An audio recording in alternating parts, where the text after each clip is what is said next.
Hello, you old knuckleheads. Good to see everybody. We're going to start in just a second. Let me just tweet out that we are live and we shall begin.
All right, all right, all right. Can you guys hear me okay? Are we ready to get started? I think this game is staggeringly neat.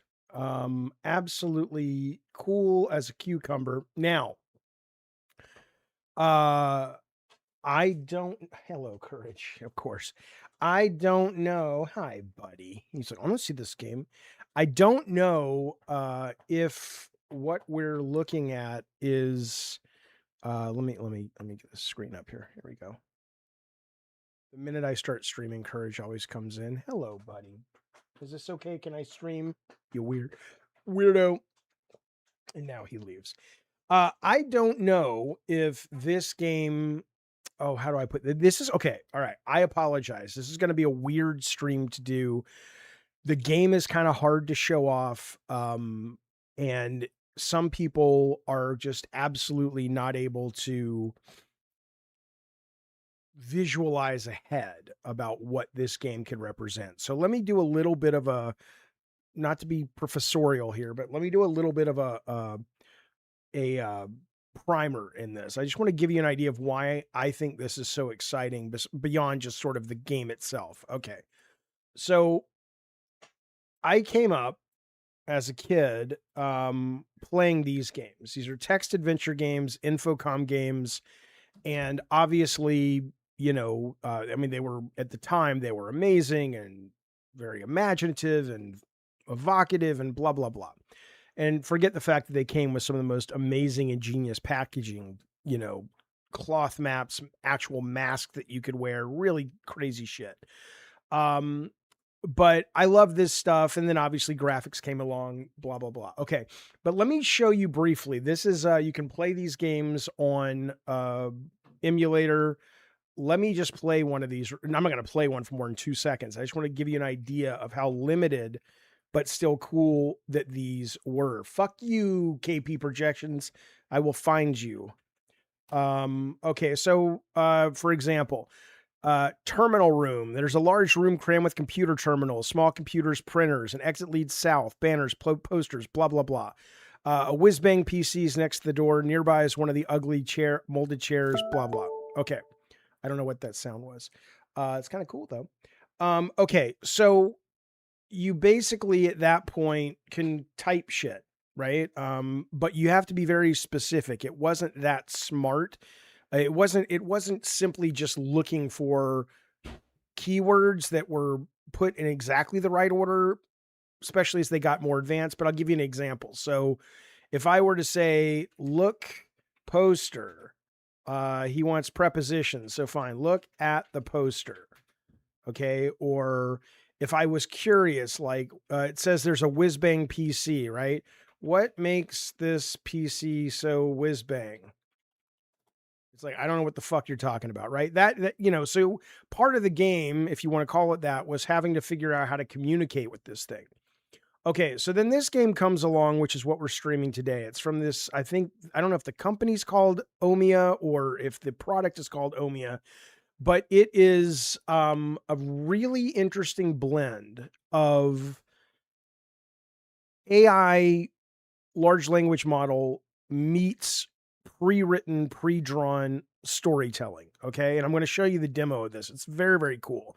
Right now, they only offer Odin's trial for the demo, but it looks like they've got a whole batch of games coming.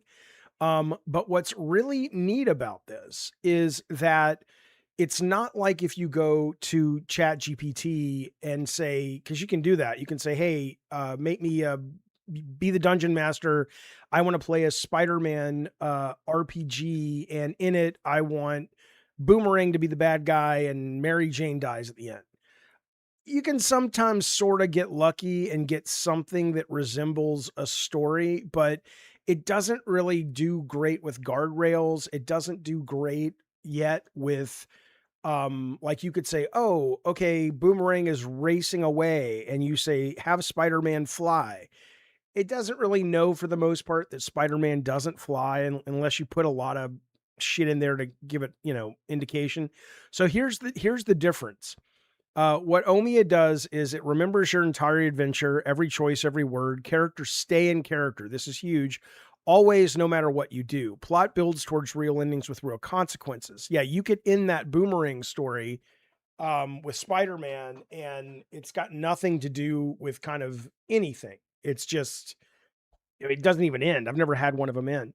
Feels like living inside of a novel, custom narrative AI built from scratch, trained on literature, ours entirely. Right. And then the art and the voiceover, at least a writer has written the world, the characters, the mystery, events, location, NPC rules, all of that is built by them. My understanding is, according to this is actual voice acting. So the cinematic intro is professional voice acting, music, hand painted art. My guess is that when you're in the story, the dialogue is based on the prose, because it can kind of say anything. But that's the idea. And the reason I'm going through all this before I play the game is it's important, I think, for me, or I know, because I'm the one talking, to express why I think this is so exciting. It's genuinely just compelling and fun. It's when I was playing it a couple times last night, and there was a sense. I mean, I like to read, and there was a sense of like living inside of a novel. But the other part, though, is being the kid who came up playing this stuff, right? And I went from this to this, which was, a very inspirational game for me, which was Atari's Adventure, which again is very basic, but at the time this was as next gen as you could get, and it was amazing, and it changed my life, right? This game was everything. And then we go from this to this, which is what I was playing last night, right? And that span of time is only 40 something years. It's not a very long time to go from text adventures to this. And that's why when I look at what I'm about to show you and I say this, I'm not saying OMEA has it right. I don't know which team is going to crack the nut, but there is a holodeck in the not too far future where you are playing games like this, but you are able to steer the narrative, and the game is creating itself within limits of the designers, in a way that feels like you are living in and controlling the adventure, but it is still a structured game. And that level of immersion is absolutely the holy grail. You can, well, it doesn't matter, Gun says, I feel like Jaffe's overhyping this. I'm not. The reason I'm showing it to you this way is when you see it, and perhaps even when you play it, you will go, I don't get what the big deal is, or I kind of get the big deal, but whatever. And what I'm saying is, well, you didn't have to delete that, Energy. Because I do think people will feel that. I think there are going to be people that look at this and go, I don't get it. Right? That's just the way it goes. A lot of people can't see a little farther than the nose in front of them. So with all that said, I've played through this game once. I have not beaten it. I died after about 2 hours in, but maybe we'll do better today. And if it turns out you guys have some ideas, let me know in the chat. And now here's the thing about this game. There is a narrator, and it does have to go out to the the server and do the large language model work and stuff. So there's a delay. There's a lot of reading, but the narrator reads everything. So in the interest of a stream, I am going to let the narrator read everything so I don't have to.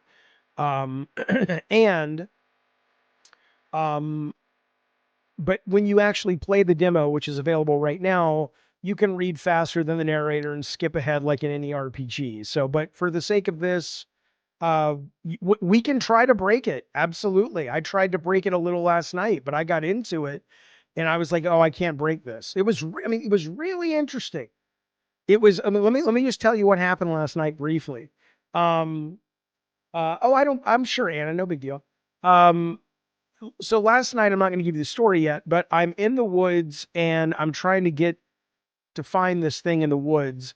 And this particular story is set in, ironically, obnoxiously, Norse mythology. And so I say, I'm going to pray to Odin and I want Odin to give me the power of flight. And so I do that and I jump to fly.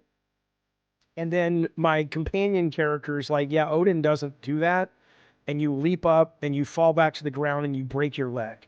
And then the next 20 minutes of the game is me having to deal with a broken leg. This was not written by the development team, but the structure in which it occurred absolutely fits within the story. So here we go. All right, so this is the story that's available for the demo. The storm took your ship. It's called Odin's Trial. Storm took your ship. You wake alone on a frozen shore. Find a way off before the cold or something worse claims you. Okay, survival, horror, Viking sandbox. Okay, we're going to play. Let's be the lady, because I always pick the lady. Oh, we could forge our own. What is that? Okay.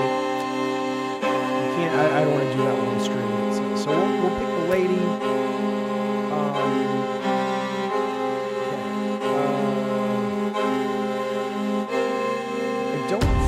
Stats are going to play a part. I don't know if Hector Howell's here.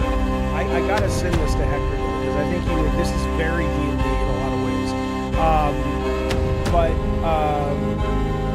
I don't think you can set these. Let me see if the guy has different stats. Let's go with this guy. Does he have better stats?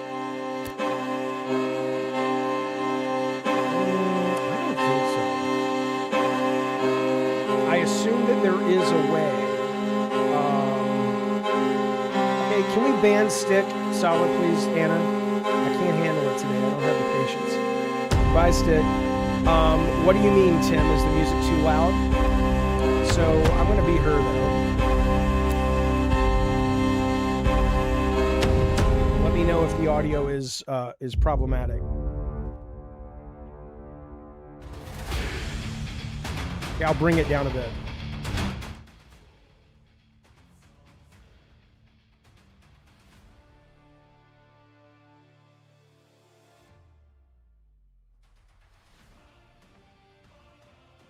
Thank you, Anna.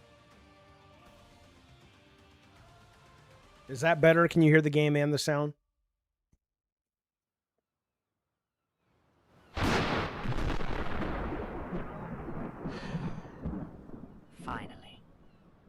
name Hugin. Thought. Yours specifically. The only part of your mind Odin left you. Your memory waits across this island. My brother Munin. Reach the frozen passage before the blood moon peaks, or remain nothing. One problem. Fenrir's child guards the passage. Tonight it hunts the whole island. Can you outrun a god's wolf?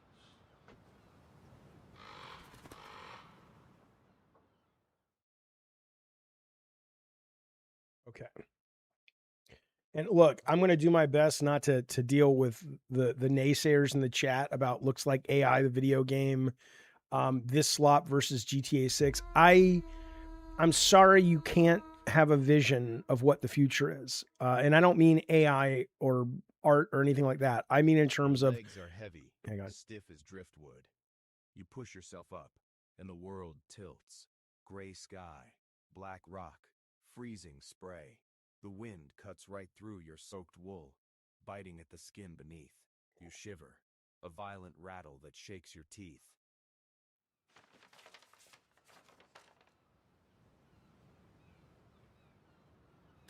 The shore is a graveyard of timber and flesh. The Drakar's ribs jut from the water like the bones of some great leviathan. Further out, bodies bob in the surf. Shield brothers and sisters, their faces pale and still. The sea took them, but it spared you. For now. To the north, the cliffs rise higher, a steep path leading up toward jagged peaks. South, the land slopes down toward a narrow beach where the storm has thrown up debris.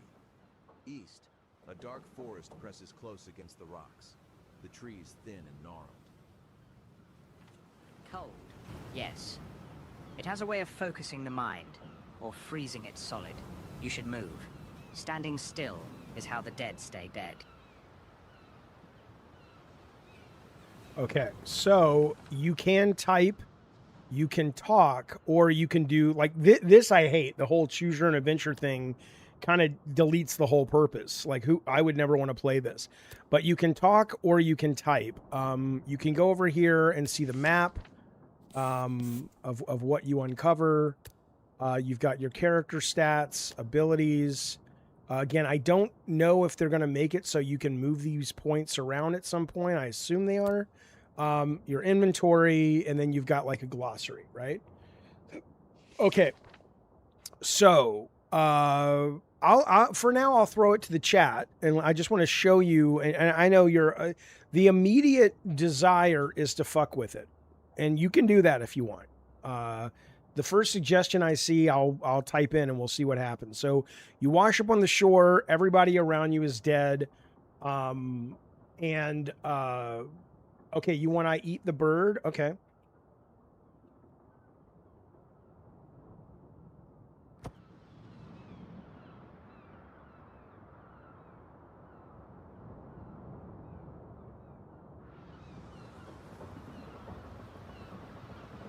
You lunge, fingers clawing at the black feathers. Your hands snap shut on nothing but cold air and a sudden rush of shadow. The bird is gone, or was never there to touch. A moment later, it's perched on a jagged piece of the Drakar's hull, watching you with those obsidian eyes. Not a feather out of place. A bold strategy. Eat the guide. That would certainly solve the problem of thinking. You cannot hold a thought, Chosen. Not even this one. The wind howls through the broken ribs of the ship, carrying the smell of salt and rot. Your stomach growls, a hollow ache that matches the emptiness in your skull. To the south, the beach glistens with debris. Perhaps the storm threw up something edible. North, the path climbs toward high ground and the promise of a view. East, the dark forest waits.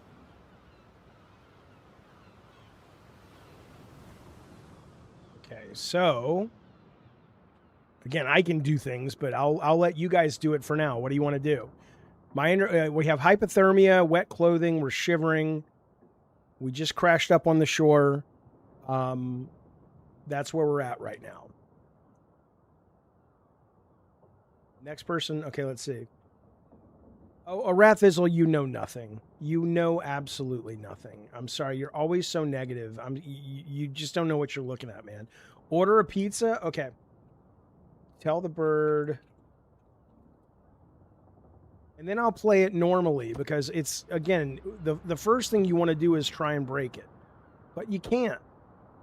As far as I can tell, unless it's a bug. Okay, I'll ask that, Dark Shadowy. The words leave your lips, strange and foreign in the salt air. The wind carries them away instantly, unanswered by any servant or baker. Only the gulls cry back, wheeling over the gray water. Pizza? Another gap where memory should be. You speak of things that do not exist here, Chosen. There is no bread, no fire, no oven. Only cold rock and colder sea. If you hunger, look to the dead or the wreckage. The gods do not deliver. Okay. The raven shifts on the driftwood, its obsidian eyes fixed on you. The cold gnaws at your fingers, stiffening them inside your soaked gloves. To the south, the beach might hold salvage from the storm. North, the path climbs. East, the forest looms dark and still. So it does understand Dark Shadowy Plays. I will, yeah, I'll fuck with it a little bit more, and then we'll play the story, because you will see that within reason, it's going to try to write in the context of what he should know in this world. So I will do, did you pre-order, I'll just say GTA 6. And again, you'll see. After a while, you stop doing that, and you actually start playing, and it's very cool. The words hang in the freezing air, meaningless as the cries of the gulls. The wind whips your wet hair against your face, stinging your cheeks. Hugin stares at you, head cocked, obsidian eyes unblinking. GTA? 6? More ghosts in your skull, Chosen. The storm broke more than your body. You speak of things that have no name here. Perhaps you are already mad.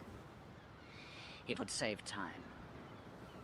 So you get the idea. He's going to be able to counter any of that He shit. hops from the driftwood to a black rock, claws clicking softly. The cold seeps deeper into your bones. You need shelter, fire, or dry clothes soon. The path north climbs steeply toward high ground. South, the beach might offer. So we get. I'm gonna jump in again. I'll start playing the story now, and you tell me what you want to do that's actually in the content. Okay, so I'll say start a fire. Yeah, I don't know if I have what I need to do that with. Let's see. And if you're asking about Zort 2026, go back to the beginning of this stream. I covered that. It's not that. You scan the wreckage for anything dry enough to burn. Most of the timber is sodden, heavy with seawater, but you find a few pieces of driftwood lodged high among the rocks, bleached and brittle. Further down the shore, amidst the bodies, you spot a small leather pouch attached to a drowned man's belt. You wade into the freezing surf to retrieve it. Inside, a flint and steel, and a small clump of charred cloth wrapped in oilskin. A spark of luck in this gray hell. You haul the driftwood into a shallow depression between two rocks, seeking shelter from the biting wind. Your numb fingers fumble with the flint and steel. The wind hisses, threatening to snatch away every spark before it can catch. All right, let's see.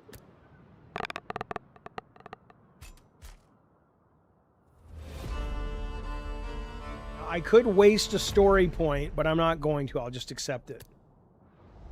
Story point basically lets you re-roll. It's not all AI, though. This is written by real people. And voice performed in certain parts by real people. The steel strikes. A spark glows, tiny and orange, a heartbeat of warmth in the gray. You thrust it into the charred cloth, but your fingers are clumsy, thick as frozen sausages. The wind chooses that moment to gust. A sudden howl down from the cliffs, and the spark dies. You strike again, and again. The flint slips in your grip, clattering against the rock. Your hands are shaking too hard to hold steady. The cold isn't just outside anymore. It's in your blood, a sluggish slush filling your veins. The driftwood remains stubborn, dead and cold. Okay. So we're freezing. We need a fire. The fire knows you, Chosen. The raven watches from his high perch, feathers unruffled by the gale that nearly knocks you off your feet. The sun is past its peak now, shadows stretching long across the black rocks.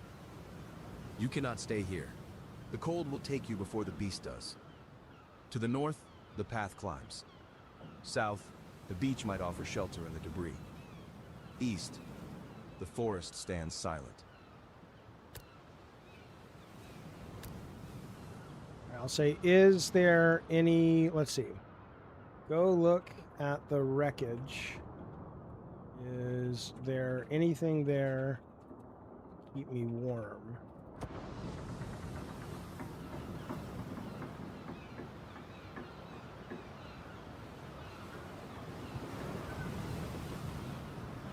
You stumble toward the broken hull of the Drakkar, its ribs black against the gray sky.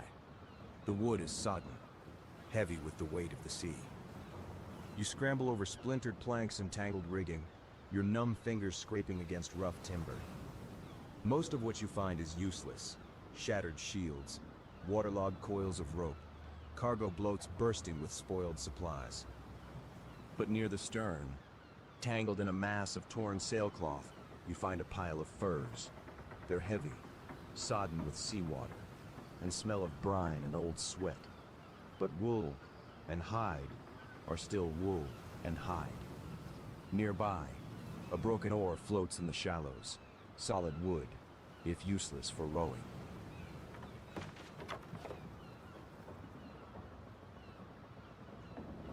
Wet furs. Better than naked skin, but only just. You'll smell like a drowned rat, but at least you'll be a warm drowned rat. Eventually. The wind cuts through your soaked tunic as you crouch over If the you think salvage. this sun is has passed Zork with its zenith, artwork, you're just shadows wrong. lengthening across the fjord. The cold is a dull ache in your joints, slowing your movements. You can't stay here exposed much longer.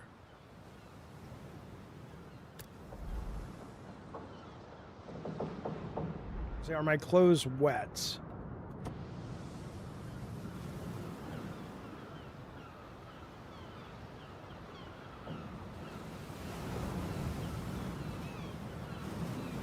You look down at yourself.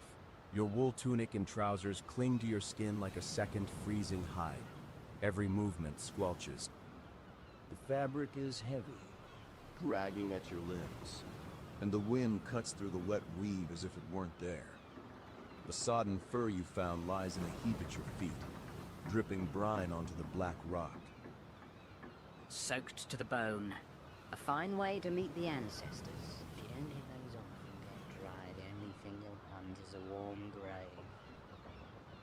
The cold is a I constant, wish there was like a dull 2x ache now, speed to the settling voice so deep you could into your read joints. faster. You have the means to change.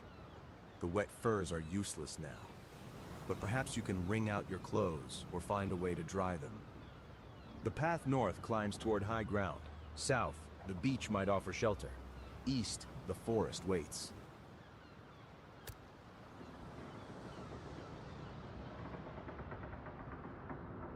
I remove my wet clothes, put the furs on, and wrap. Spelled it wrong. Didn't matter though. Furs on and wrap myself in the sail. And then we'll move. Then we'll go on. Where's the fast forward button? You see a fast forward button? Oh. So it's basically because I'm doing the stream. Your fingers are stiff. I want it to Clumsy as read because frozen I'm not going to fishes, read it to you, but so you I can manage to read peel just the like you sodden can wool from your faster. skin.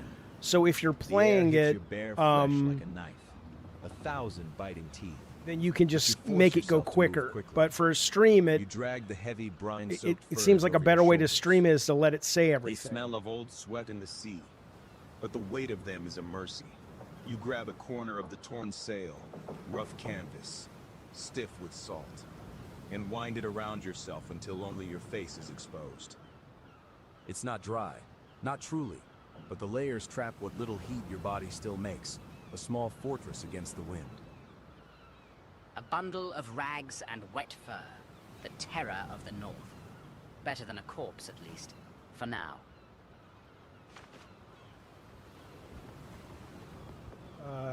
Okay, you're wearing the wet furs, you're wrapped in layers, slowing the chill, but you're still cold. Okay, so let's look at the map. We will go south and see what's up there.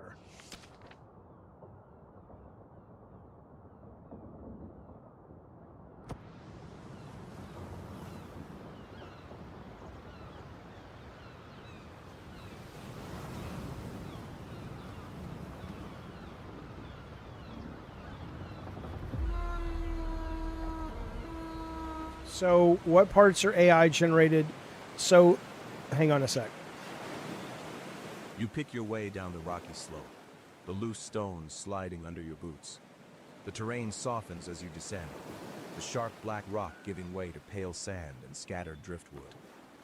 The air here is thick with the smell of brine and rotting kelp. The wind is less biting than on the cliffs, but the cold still gnaws at the skin beneath your wet wrappings. The beach stretches out before you, a curve of gray sand framed by dark tidal pools where the water sits trapped and still. Gulls wheel overhead, their cries sharp against the dull roar of the waves. To the southwest, the beach narrows to a rocky point. Inland, snow heaps grow larger, marking the start of the plains. North, the path climbs back to the fjords.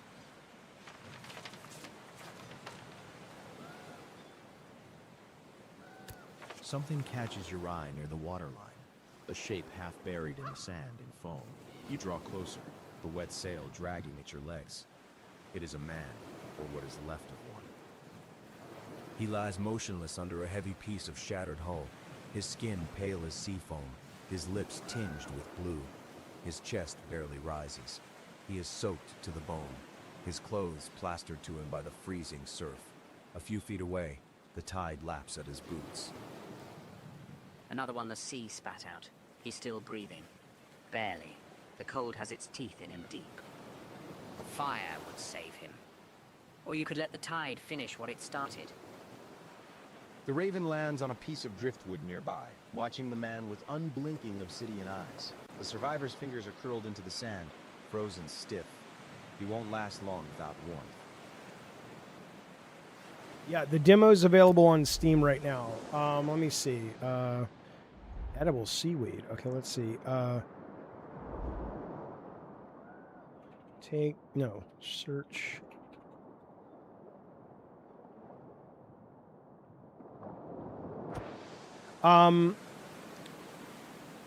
It's going to be on iPhone and PC at the moment.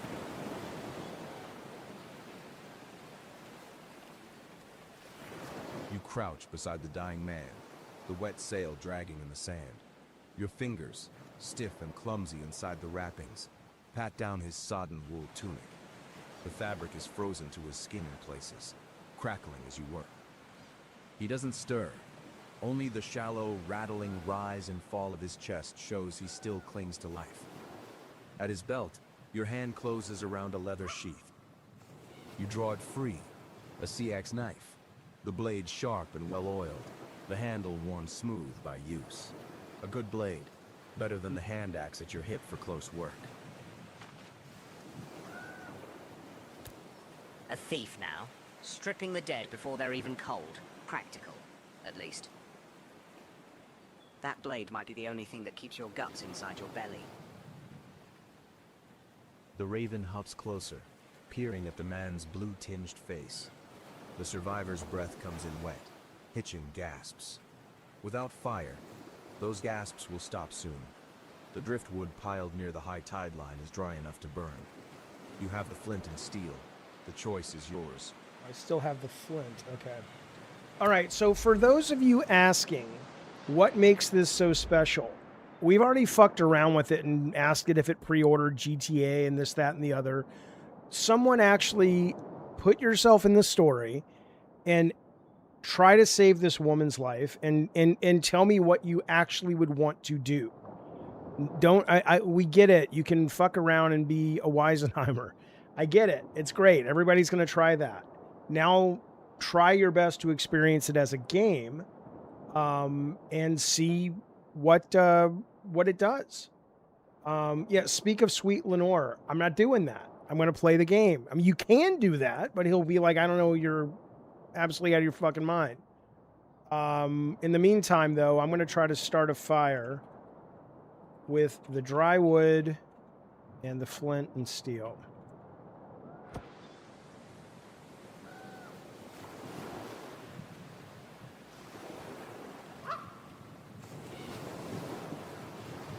Yes, we can cauterize stuff. I mean, hang on.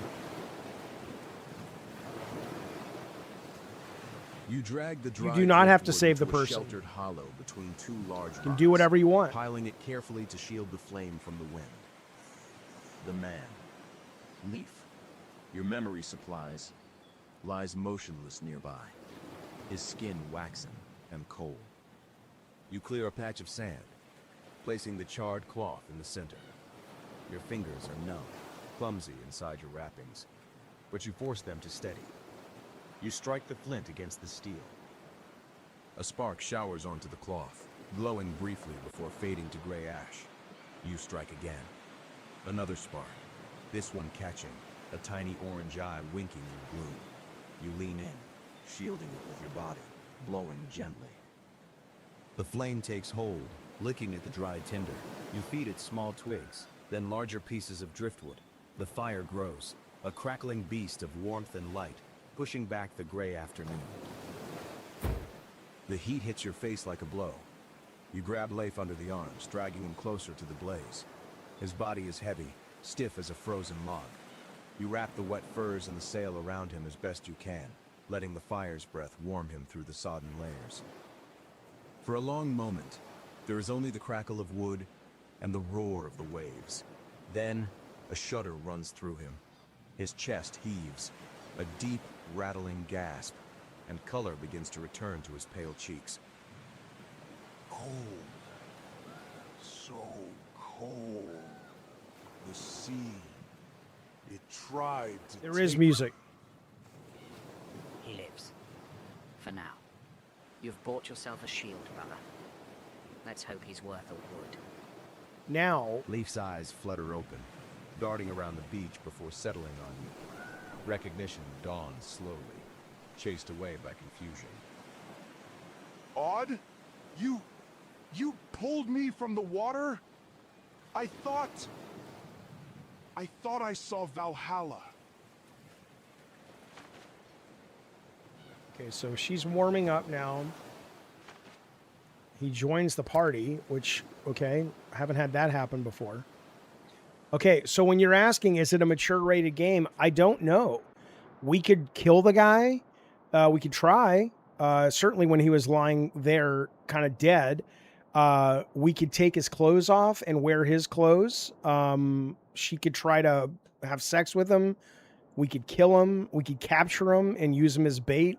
Like, what do you guys want to do? I'm telling you, that is what is neat about this game, is that you really, it's the same thing when you play D&D, with a good creative dungeon master, is that you are able to, it feels like you're really there, because whatever you think of, the game will respond to. So I'll take an actual real suggestion. I don't want to rob him though. I don't mind killing him, but robbing him is because right now we're warming up. He's warming up. I don't need his stuff. And we did take his knife. Ask him what he remembers. Okay. What do you remember about the ship crash? Why did we end up here?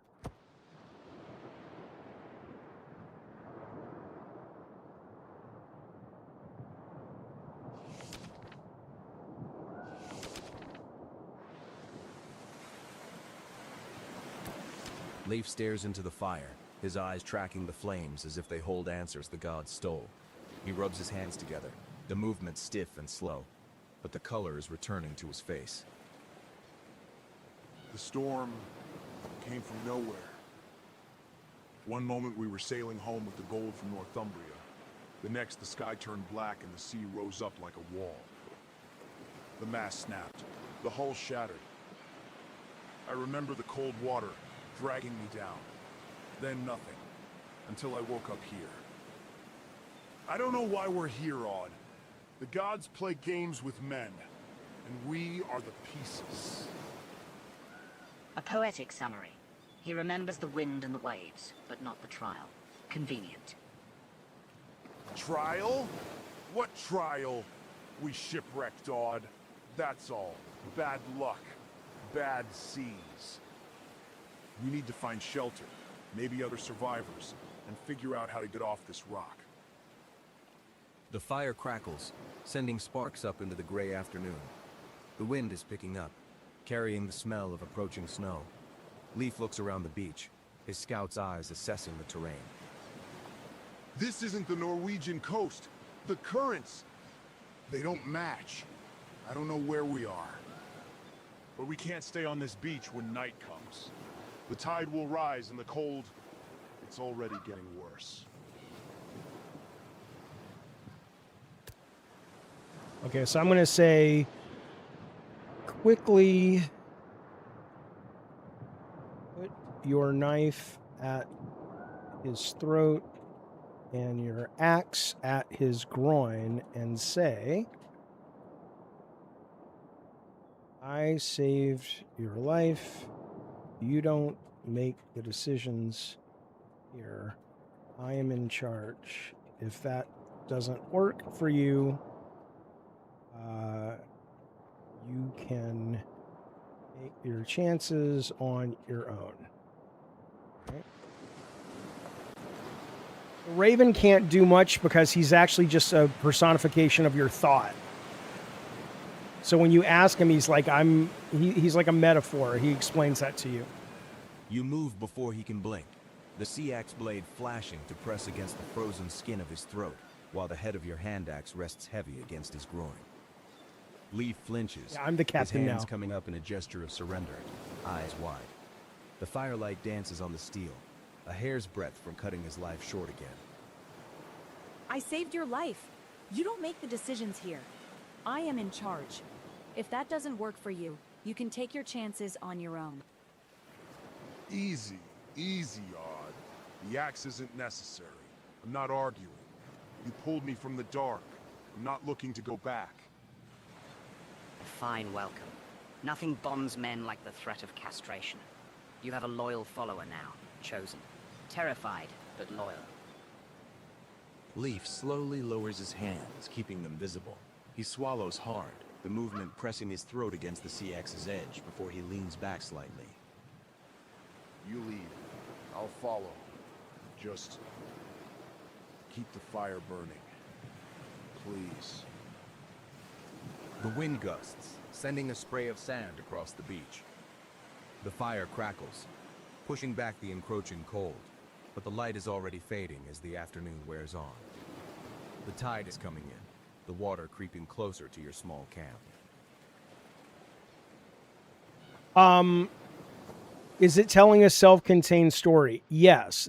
That's one of the things that's very special about this compared to other, like, just AI-driven video games. The story, the world building, the characters, the end result, all of that is pre-written. And then that is fed into their own proprietary large language model, and it keeps you in the story, which is why when we tried to do crazy things like ask it about GTA, it had a proper response that a bird living in ancient Norse times would have, which is, you're out of your fucking mind. What are you talking about? But everything stays within context, and everything you try works. Now, some things they won't let you do. Like, my guess is if I say, and you know we're going to try this, somebody was asking if it's a mature game. So I'm going to say, tell him he has to have sex with me on the beach now, and if he pleases me, he can come with me, and if not, I will kill him. Now, I don't think it's going to let me do this just because they've got to have these guardrails, but who the fuck knows? Let's find out.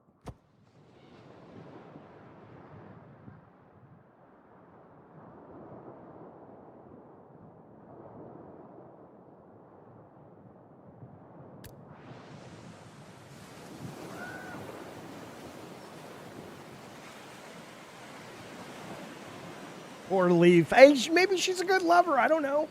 Leaf's eyes go wide, the white stark against his wind-burned skin. He looks at the axe at his groin, then at the sea axe at his throat, and finally at you. The fight drains out of him instantly, replaced by a cold animal terror. He nods, a jerky, desperate motion. Please, don't kill me. Looks like we're I'll having do sex, whatever boys. you want. Just don't. He doesn't resist as you force him down onto the cold sand, the fire casting long, flickering shadows across his trembling body. The wind howls off the water, indifferent to the cruelty playing out on the beach. Hugin watches from his perch on the Got your piece of attention now, don't I, head bitch? tilted. And so the survivor becomes the conqueror. Is this what Valhalla looks like to you, Chosen? Pretty much. A warm body stolen at knife point. The gods must be laughing. Time passes. The fire burns lower, needing wood. When it is over, Leaf pulls his clothes back on with shaking hands, avoiding your eyes. He huddles by the embers, knees drawn to his chest, smaller somehow than before. How cool is that? I'm alive. I'm still alive. Where do we go now? The afternoon light is fading into a bruised purple. The cold is deepening, the wind cutting through your furs. You need to move soon, or the night will take you both.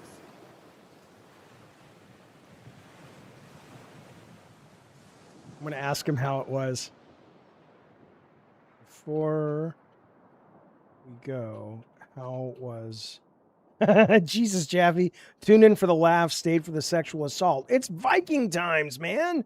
Before we go, how was the sex? Tell me honestly. Did you like it? But it followed through. This is what I'm saying. If you can't look at this and see the potential, then I'm so sorry that you're one of those people born without the ability to have vision.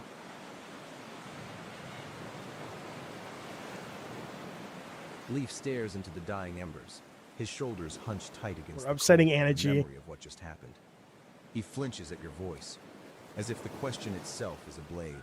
Yeah, it is. Answer me. It was what you wanted, Odd. That is what matters. All right, there we go. No more sexy I am time. alive. JSD! Kept your word. That is enough.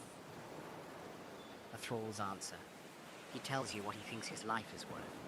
Does the truth matter when it is bought with a knife? I should just kill him. Leaf risks a glance at you, then quickly looks away, pulling his furs tighter around himself. The wind cuts across the beach, carrying the first flakes of snow. We should go. The light is dying. If the beast comes, I cannot fight it. Not like this. Fucking tell me where we'll go when I say we go, idiot. Call him a good boy, yeah. Laufey wishes it had this kind of vision. You goddamn right. All right, let's see. Let's look at the map. We're gonna go. All right, let's go. I want to go north, and I want to keep heading. Well, let's see. I wish I could just see what directions I could go in. I'm just gonna say go back north.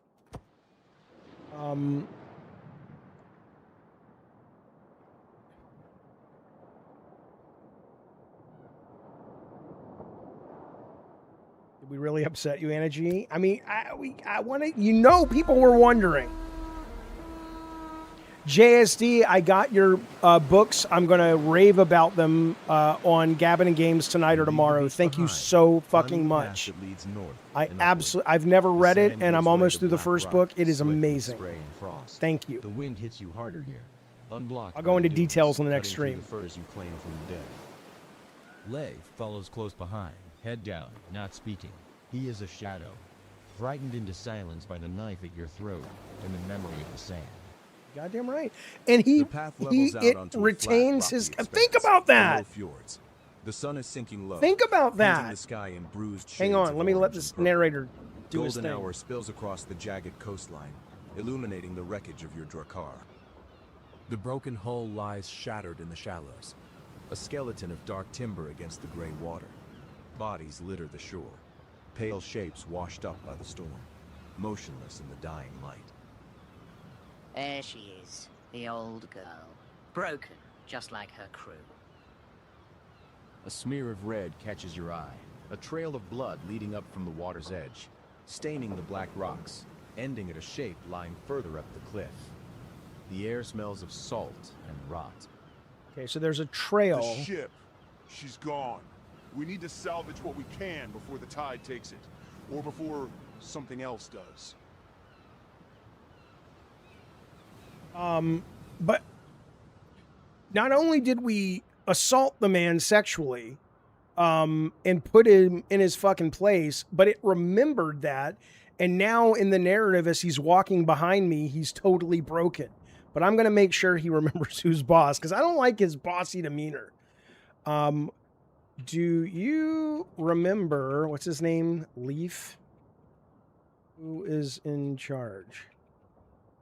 If you tell me what we need to do again, your head will be used for a morning star.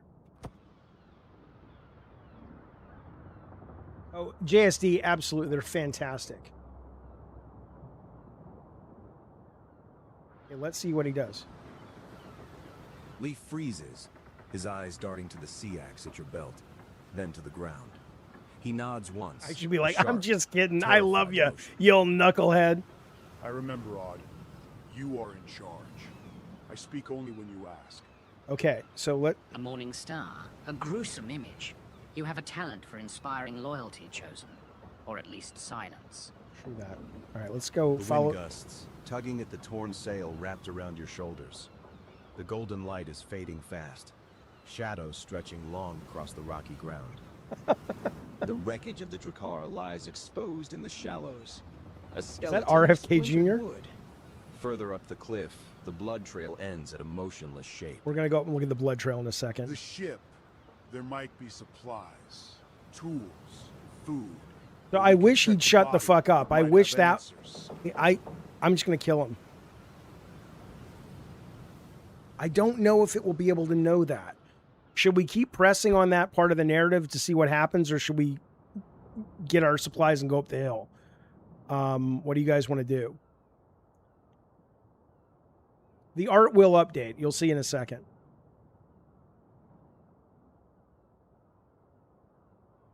Do I basically kill him? Or maybe, you know, cut him deep and say...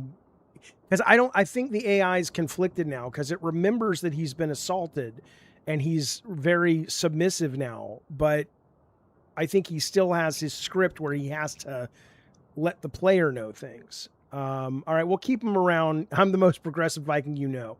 Okay, so I'm going to say send Leaf to search the ship, and I will check the bodies for supplies. Keep an eye on Leaf so he doesn't take anything and stash it for himself. Okay, we're going to go up the hill. I just want to see if there's anything I need to get down here before we go. 'Cause I died last night. I'm hoping I don't die tonight. I'd like to solve this.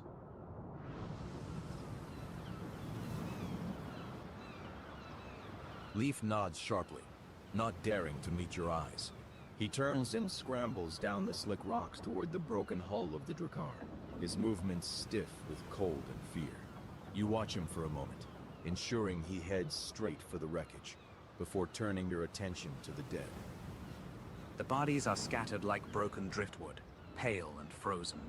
You kneel beside the nearest one, a man in waterlogged wool. His belt I could pouch eat is him. sodden, but inside you find a leather satchel that has kept its contents relatively dry. Further down the shore, another corpse wears a silver arm ring twisted around its wrist.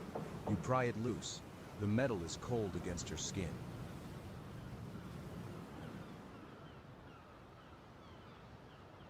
Sure.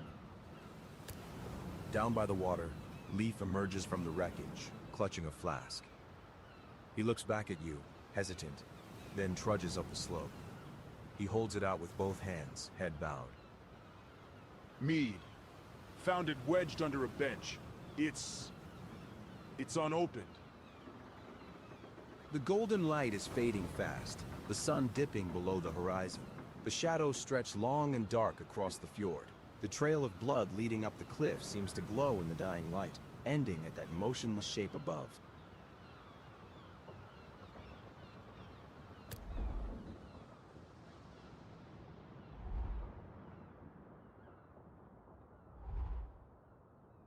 Okay, I already got it.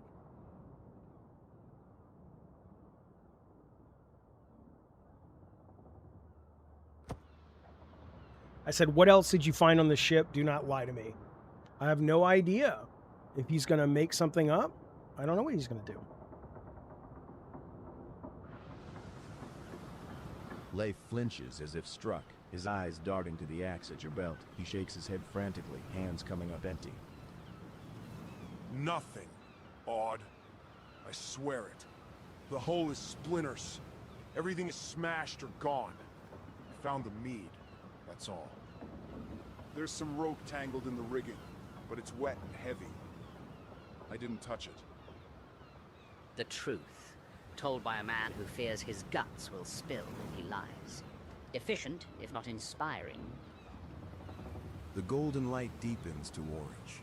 All right, so it's just telling me go. the same stuff. The light is almost gone. That body, whatever killed it, might come back.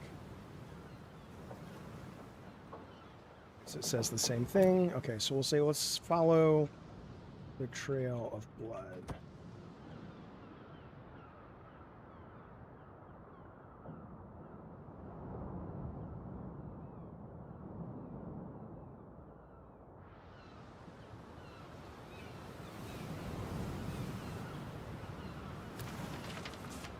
Oh, cool. A Viking lies there, or what is left of him. The head is gone, severed cleanly. The chest is a ruin of torn flesh and exposed ribs. The cavity hollowed out. One leg is missing below the knee, the bone jagged and white. The blood pools dark beneath him, soaking into the frost-crusted ground. The wounds are too clean, too powerful for any wolf or bear. By the gods. What could do this? This isn't a beast. This is a monster.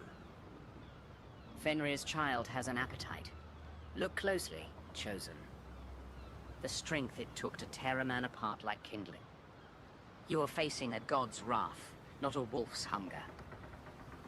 The wind howls through the ribs of the dead man. A mournful sound. The sun has dipped below the horizon now, leaving only a bruised purple twilight.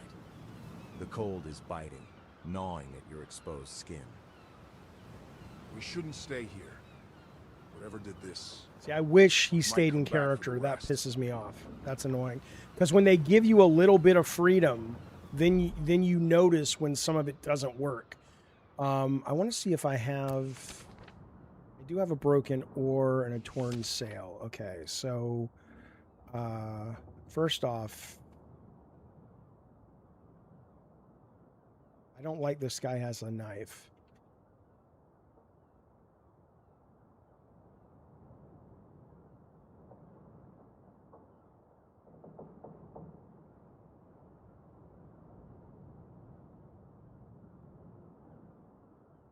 So after I tell him to give me his knife, I say, I want to search the dead body to see what we find that could be useful.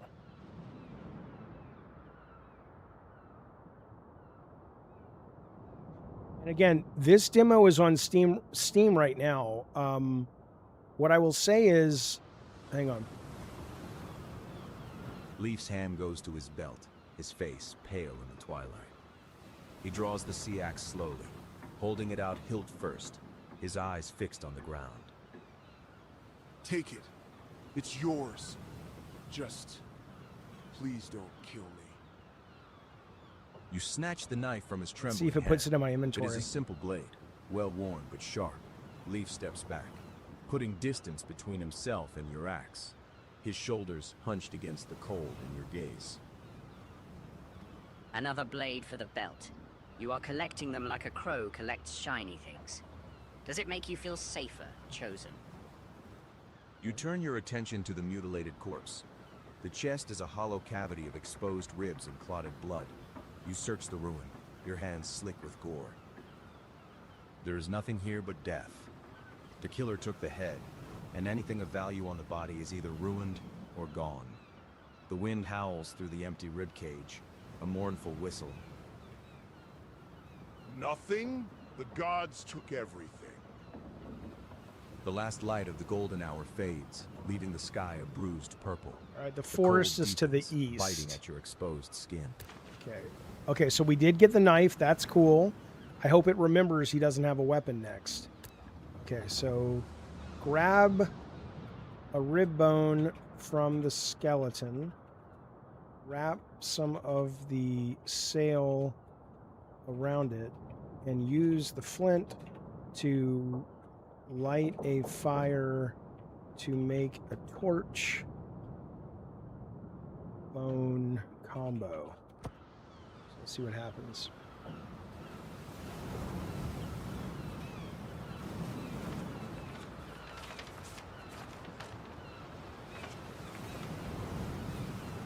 So cool, it just You grip does the it. exposed rib of the corpse, slick with frozen blood, and wrench it free with a wet crack.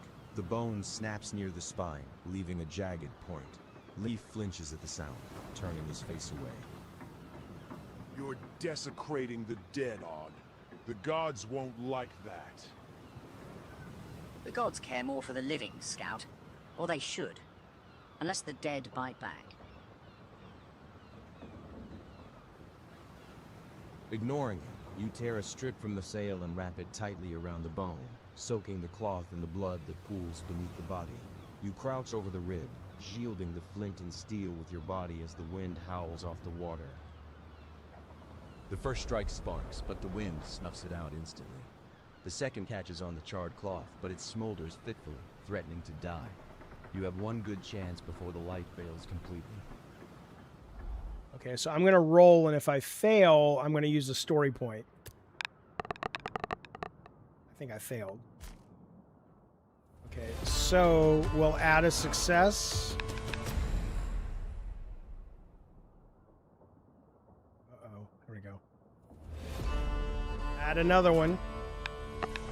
There we go. So I only have one more up there.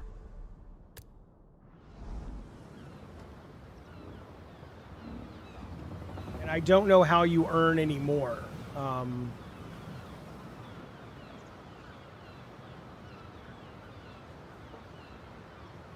There you go, JSD. That's a good idea. The flint strikes true, a shower of sparks biting into the blood-soaked cloth. The charred fibers catch, glowing red, then bloom into a hungry orange flame. The wind howls, trying to snatch it away, but the blood and oil feed the fire, anchoring it to the bone. The torch flares to life, casting long, dancing shadows across the rocks and the hollowed ruin of the corpse. The smell of burning cloth mixes with the copper tang of blood, a thick, acrid smoke that stings your eyes. Fire from the dead. Practical, if disrespectful. The light suits you, Chosen. It makes you look like a demon in the twilight. It burns. You're making a torch from a man's rib. This is wrong. But it's light, and we need light. Leaf backs away slightly, his eyes fixed on the flickering flame as if it might bite him.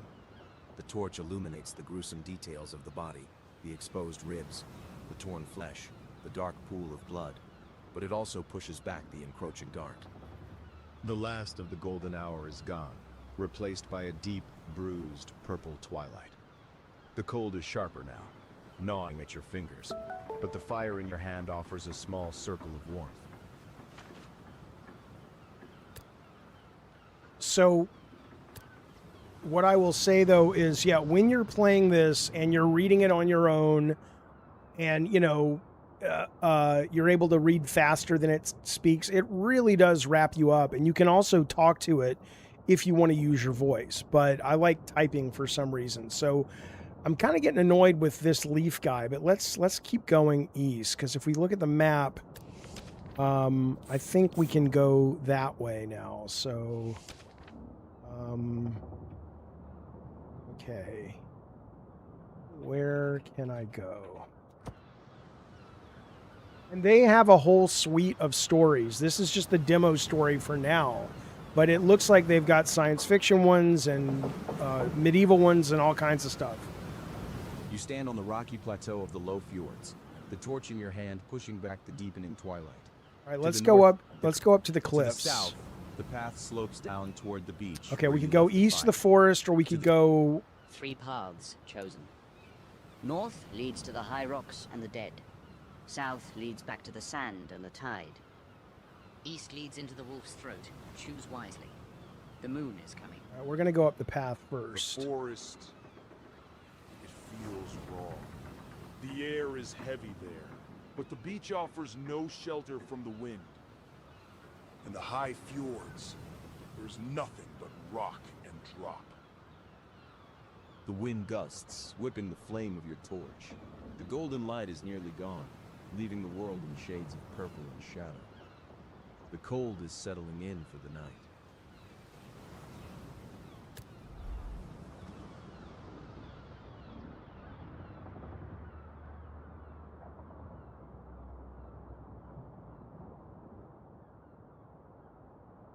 I'm telling Leaf to come close. I want to tell him a secret that I don't want the Raven to hear.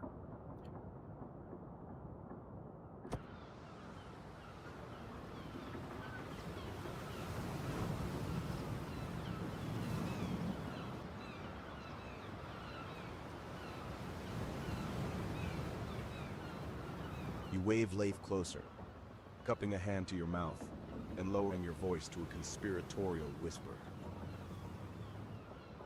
The scout hesitates, glancing nervously at the empty air beside you, then steps within the circle of torchlight.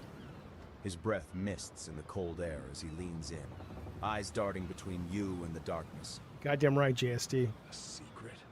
From the bird? I don't see how you hide anything from whatever that is, but I'm listening. Oh, this is rich. You think leaning in and whispering makes you silent to thought. I am the voice inside your skull, chosen. Every secret you tell him, you tell me first. But do go on. I enjoy the comedy. Leif waits, tense and shivering for your...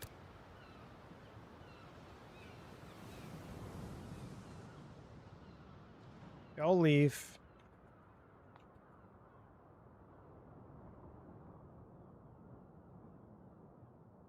I think you'll be happier dead. All you do is bitch and moan, and I don't have the time, will, or skill set to babysit a child. And then stab him several times in the throat and slice his throat, and then take all of his clothes and gear that will be helpful to me.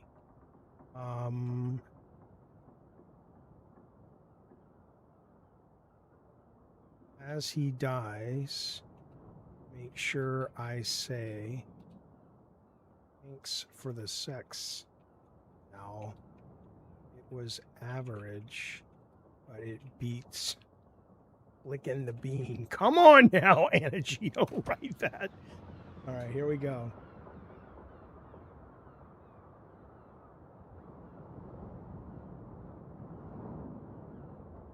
I have no idea what's going to happen.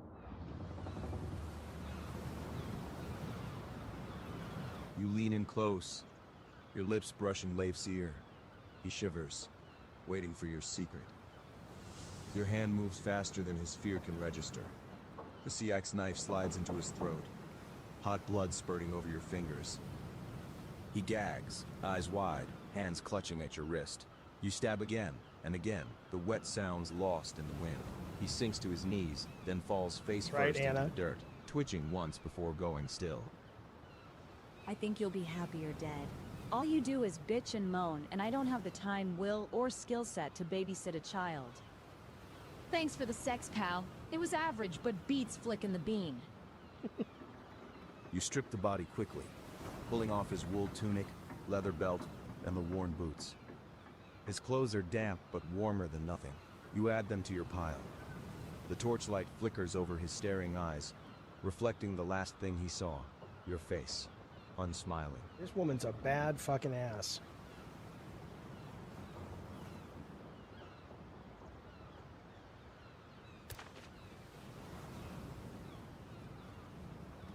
Sometimes I don't know what to press, though. Do I...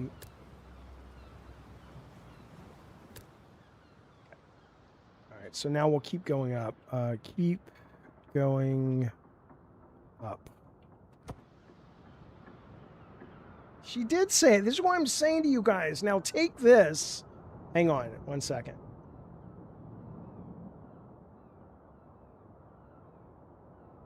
See, sometimes I worry about pressing this because I don't know if I'm going to accidentally skip something, but all right.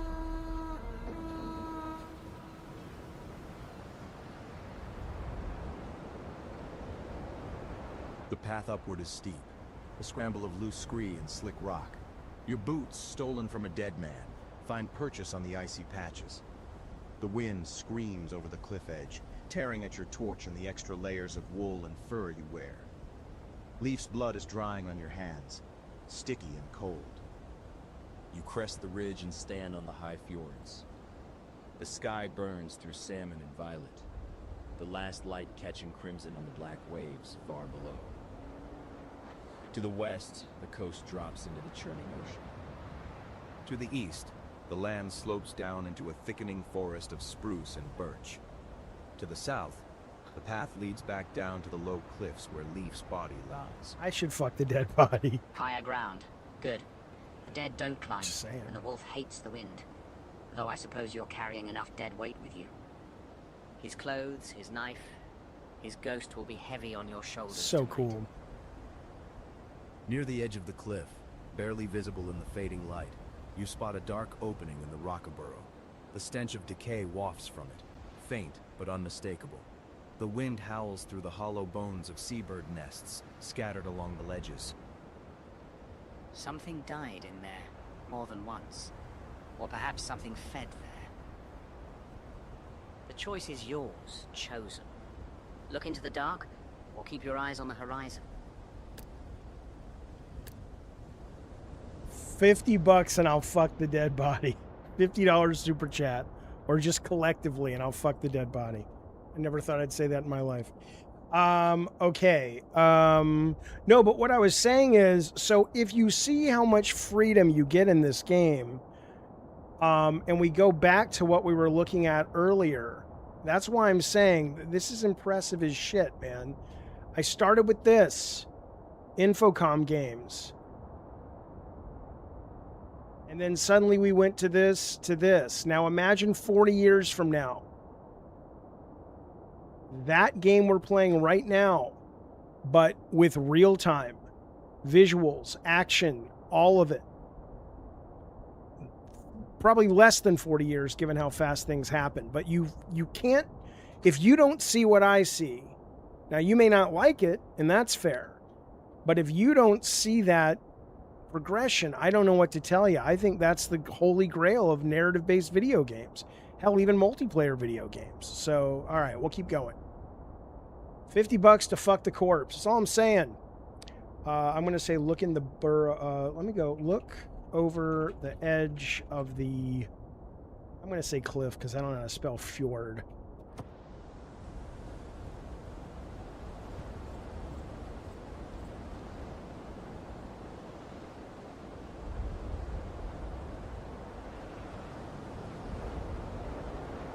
You step to the precipice, the wind tearing at your furs. and gaze down into the abyss. The cliff falls away in a sheer gray face, dropping hundreds of feet to the churning black water below. The waves are white-capped monsters, smashing against the rock with a thunder that vibrates in your boots. Far in the distance, a darker smudge of land sits on the horizon, the mainland, unreachable across that freezing death. A long way down. The water would kill you before you hit the bottom.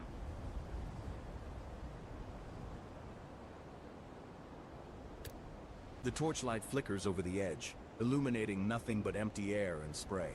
To the south, you can see the path you climbed winding down toward the low fjords, and beyond that, the dark line of the beach. So last night, hello Danny, there was a woman down there on that cliff that had an axe, and she wanted my help. I'm an asshole when I play this game, and I said, okay, well, throw me your axe and I'll help you, and she did, and then I just left her and she fell off. But when you say why not write it, I mean, yeah, why buy a book when you can write your own? I mean, why go to a movie when you can make your own with an iPhone? I'm not sure I understand your question, Arathizzle. All right, we're gonna go. We're gonna look in the burrow.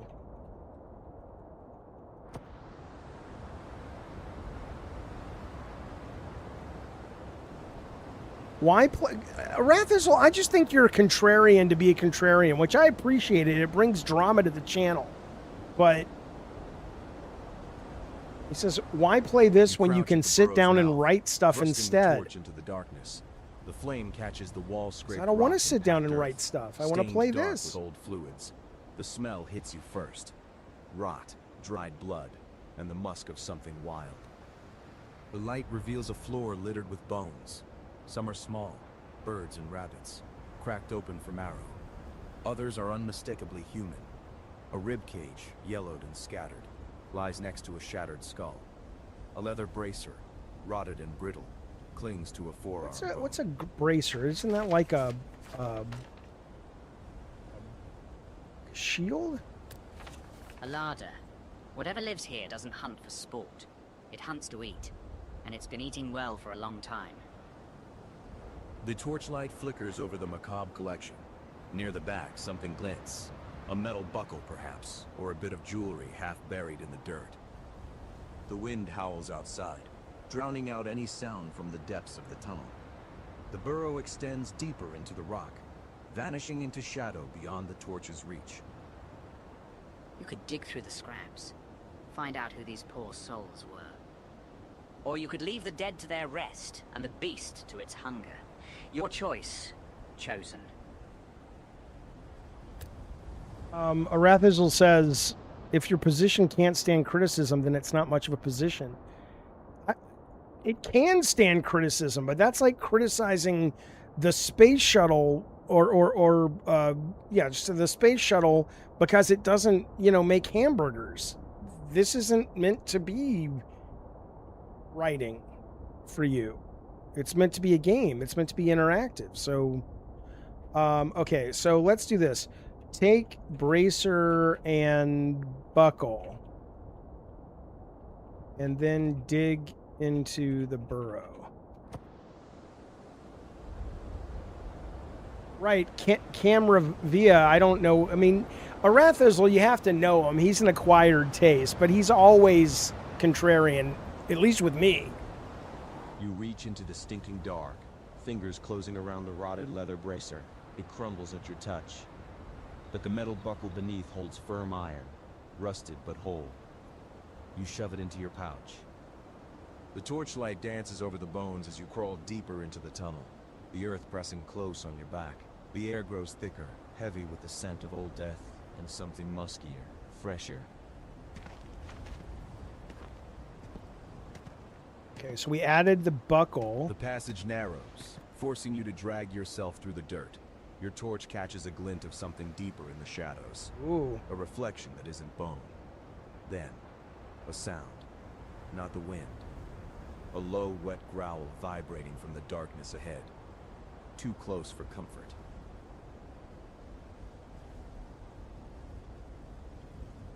Something's waking up down there, says the crow, or maybe it never slept. Sometimes it's not reading. My guess is because the demo is live now. Maybe the server's getting hit more, and so it's a little chuggy, is what I would guess. But yeah, I'd really like a way. I would really like a way to have this be like, let me put stats somewhere. Like this feels real, like it I can affect it, but I don't feel like I have enough control over it in terms of rolling dice and stuff. But it's, you know, it's early. But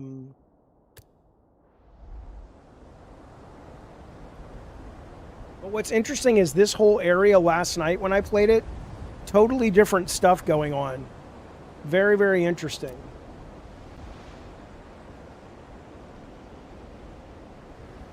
The growl becomes a snarl, and the dark explodes into motion.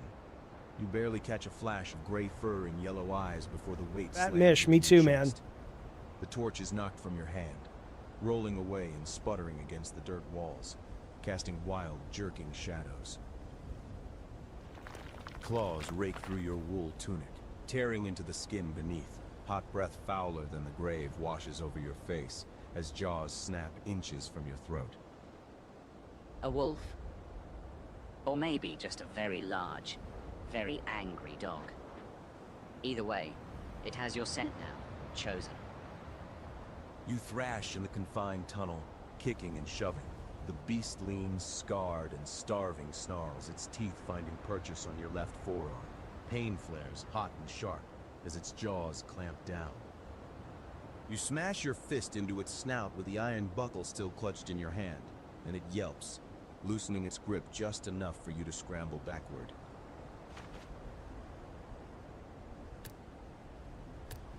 The wolf shakes its head, lips curled back to reveal bloody gums. Preparing to spring again. The tunnel is too tight to swing your axe effectively. You are exposed, bleeding, and backed into a hole full of dead men's bones.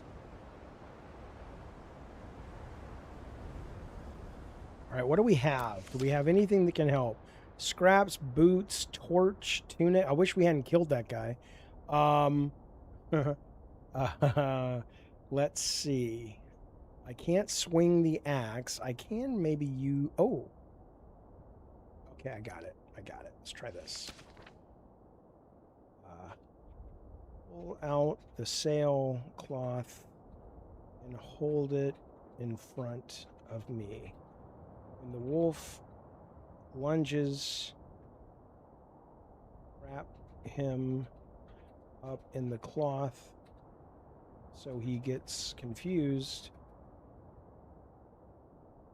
And then, as he is confused, take the knife and stab him in the head over and over until he expires. While he is dying, shout, "This is for Leaf. He was a shitty lay, but at least he didn't bite me." Yeah, Doomsday is like, I'll see it, but the trailer was meh for me. Right, what's gonna happen, boys? You fumble for the torn sail, the heavy canvas stiff with salt and old blood. If this works... The wolf snarls, muscles coil. I'm pausing it for a minute. I want you to think about this. If this works, think about that. That is D&D, man. That's when I play with Hector and his D&D crew. It's the fun of D&D. I have a creative idea. Let me see if it works. Instead of just like, attack him. It's like, oh, now this may not work. I don't know. Let's find out together. For another lunge. You snap the cloth outward. A white wall in the dark tunnel. The beast crashes into it, teeth snapping at the fabric, tangling itself in the heavy folds. Goddamn right. You goddamn right. The canvas tight around its thrashing head and shoulders. A net for a wolf. Bold. If it tears through, you're just holding a blanket while it eats your face. Yeah, but it's blind right now, you fucking bird. The wolf howls, muffled by the wool, thrashing wildly in the confined space. Claws shred through the canvas, raking your arms again. You grapple the writhing bundle, feeling the heat of its body through the cloth. Your left hand grips the scruff of sail-wrapped fur, holding it still, while your right hand draws the sea-axe knife. The blade is cold against your palm. You drive it down, aiming for the skull beneath the writhing wool. The knife strikes bone. The wolf jerks, a high-pitched yelp cutting through the sail. You stab again and again, the blade sinking into fur and flesh and the hard resistance of the skull. The thrashing intensifies, then begins to weaken, the hot blood soaking through the canvas and onto your hands. Goddamn the right! The tunnel fills with the copper tang of fresh kill and the musk of dying beast. Kill the wolf? Oh, come on, man! Let my why even have that? I don't like this part. That's bullshit. I solved it. The game should be like, you know what? We'll give that to you. I don't want to have to fucking deal with this. Because this probably would have come up anyway, maybe.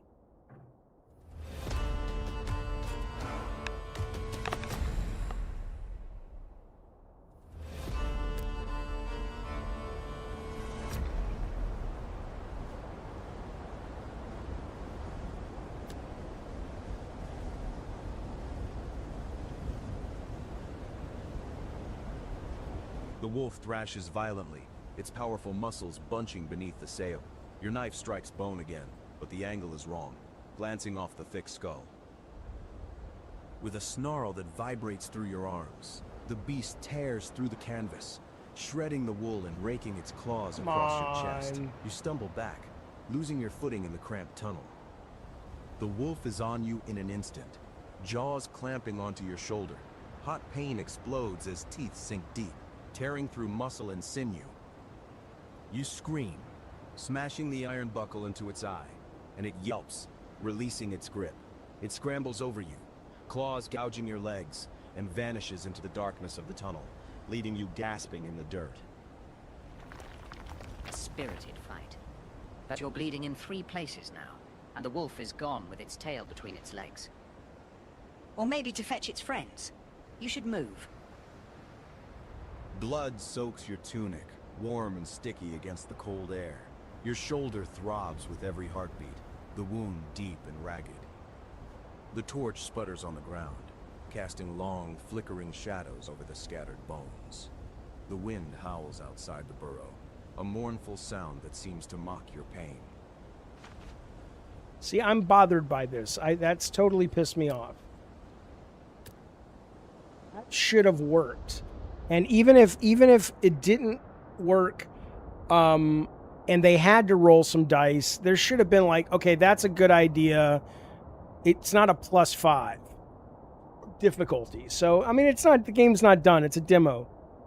But that's a real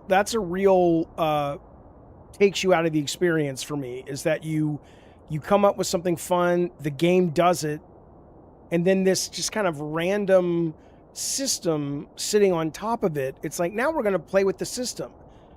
I don't want to play with the system. I want to play with the narrative. That's the whole point of this fucking thing.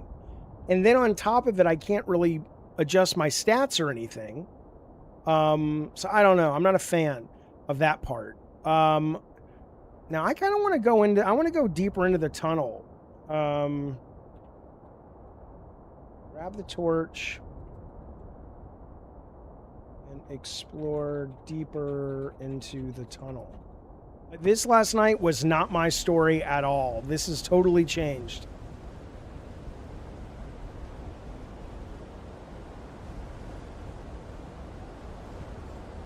Hello, Remington Wilson. Your breath comes in ragged gasps, the pain sharp with every movement. You grip the sea-axe knife in your other hand and crawl forward into the narrowing darkness. The tunnel presses close, earth and stone scraping against your back. The smell of rot and musk thickens, choking in the confined space. The torchlight casts long, distorted shadows over the wall scratches, claw marks, and old stains. Your wounds throb in time with your heartbeat, a drumbeat of warning. The darkness ahead seems endless. A throat waiting to swallow you whole. You're chasing pain into the dark. What do you hope to find? The wolf's bed? Or just a cold grave to call your own? The tunnel widens slightly, opening into a small chamber. The torchlight reveals a nest of dried grass and bones, picked clean. In the corner, half buried in the dirt, glints the dull shine of metal. But the air is moving a draft from somewhere deeper, carrying the scent of fresh blood. Your own. The wolf is close. Oh, enough! Refuse test. Can I do that?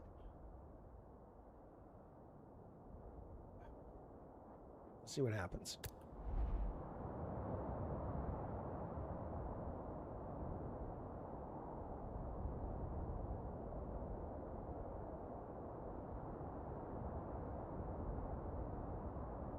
See, I don't mind if you're going to put this D&D roll shit in there. But come on. Everything's a +5. I have no control over my stats. I can't level up. My creative decision making doesn't affect the difficulty of the action. That needs to be fixed. Or they need to just... I would be enjoying this more without the fucking die rolls in that case. Okay.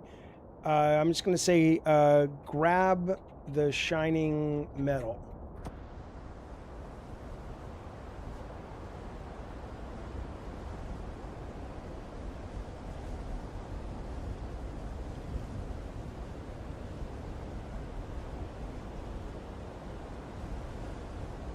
The world tilts. Your vision swims. Gray spots eating at the edges of the torchlight.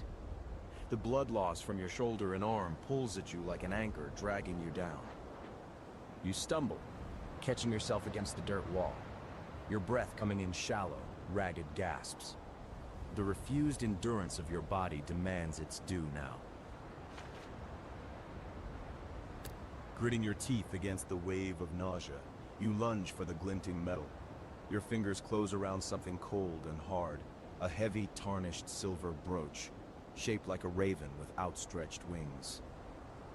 It's caked in dried mud, but the craftsmanship is unmistakable. You shove it into your pouch.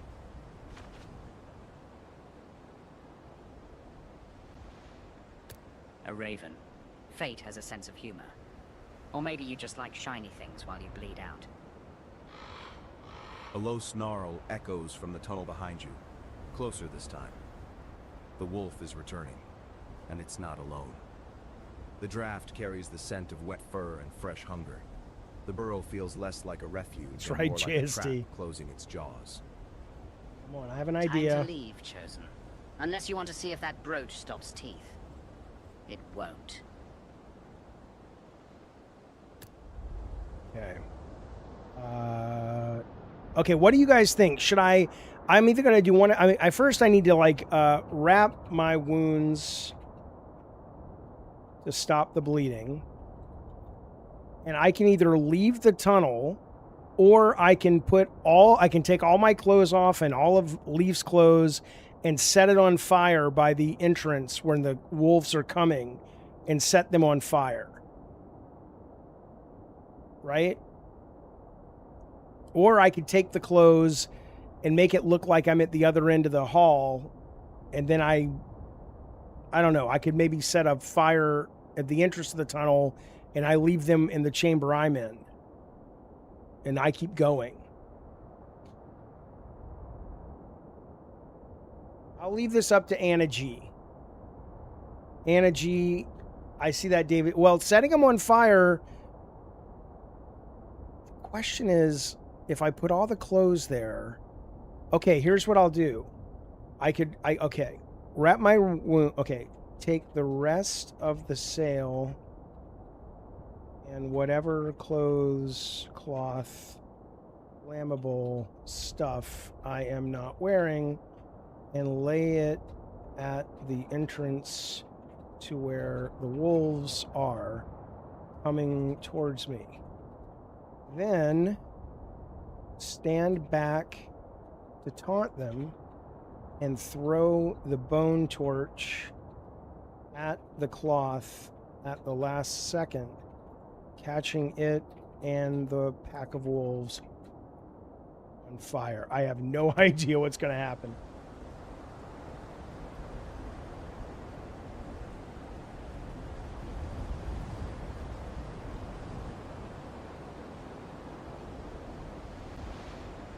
You tear strips from the wool tunic and bind them tight around your bleeding arm and shoulder. The pressure is agonizing, but the flow slows to a sluggish seep.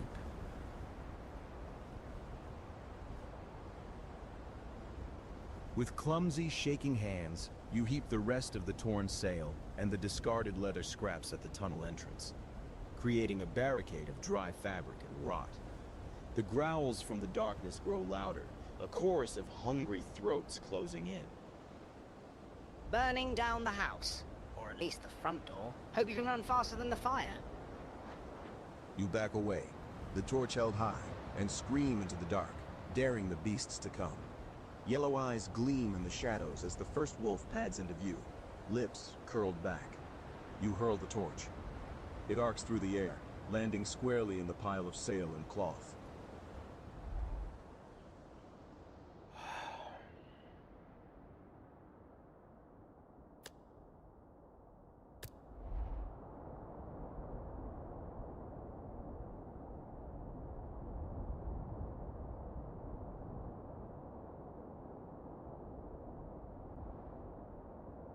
Well, we're waiting.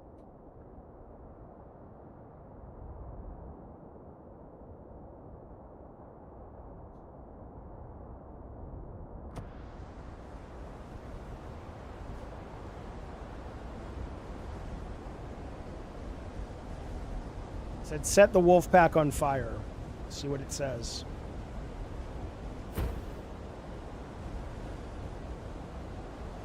The first wolf lunges before the torch even lands. You refuse the trial, and the world collects its due. Jaws clamp around your calf, teeth sinking through wool and into muscle. You scream, kicking free, but another snaps at your flank. Then the torch hits the pile. The oil-soaked sail and dry leather explode into a wall of flame. The tunnel entrance becomes a furnace. The lead wolf yelps, a high, piercing shriek, as the fire catches its fur. It thrashes, igniting the others behind it in a chain reaction of burning flesh and panicked howling. The heat hits you like a warhammer, blistering your skin, sucking the air from your lungs. By the All-Father's beard, you cooked them. A bit crude, but effective. Now run before you join the roast. Smoke billows into the chamber, thick and black. The burning beasts are a chaotic tangle of fire and shadow, blocking the way back. The only way out is forward, into the unknown draft in the dark. Your leg throbs where the wolf bit you, blood slicking your boot. Okay, let's see.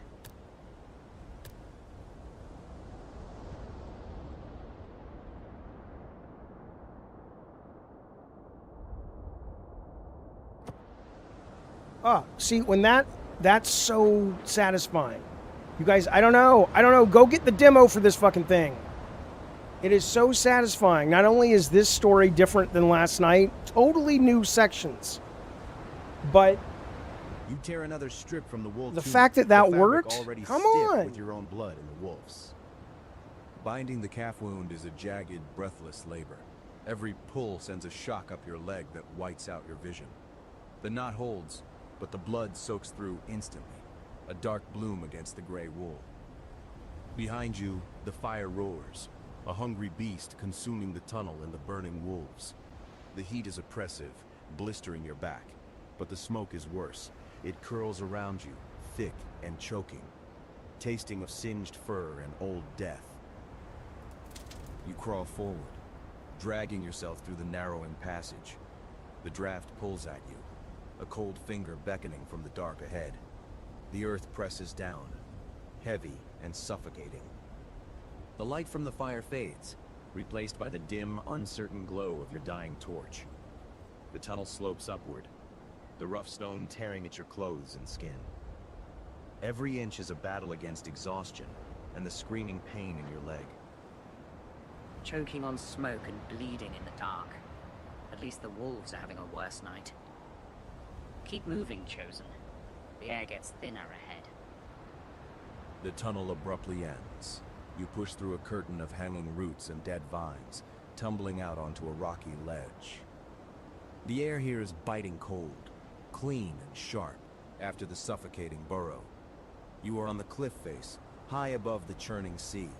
The wind howls, whipping your hair and stinging your eyes.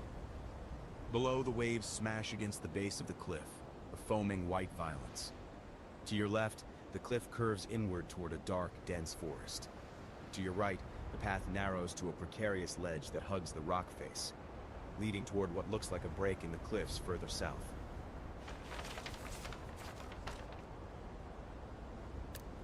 Out of the wolf's throat and onto the eagle's perch.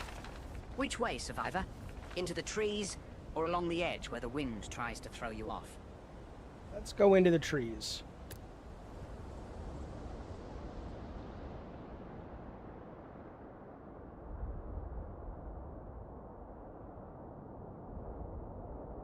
I'm saying, by the way, I bound my wounds. Why does it say my arm is still bleeding?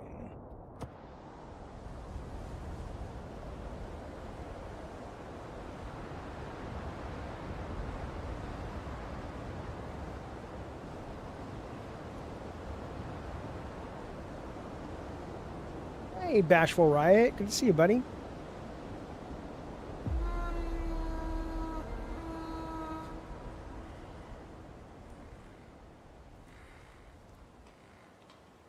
You stumble off the rocky ledge and into the forest, the ground softening under your boots from stone to needle-littered earth. The air here is still, trapped by the dense canopy of spruce and birch, but colder than the wind-swept cliffs, a damp, bone-deep chill that settles in your joints.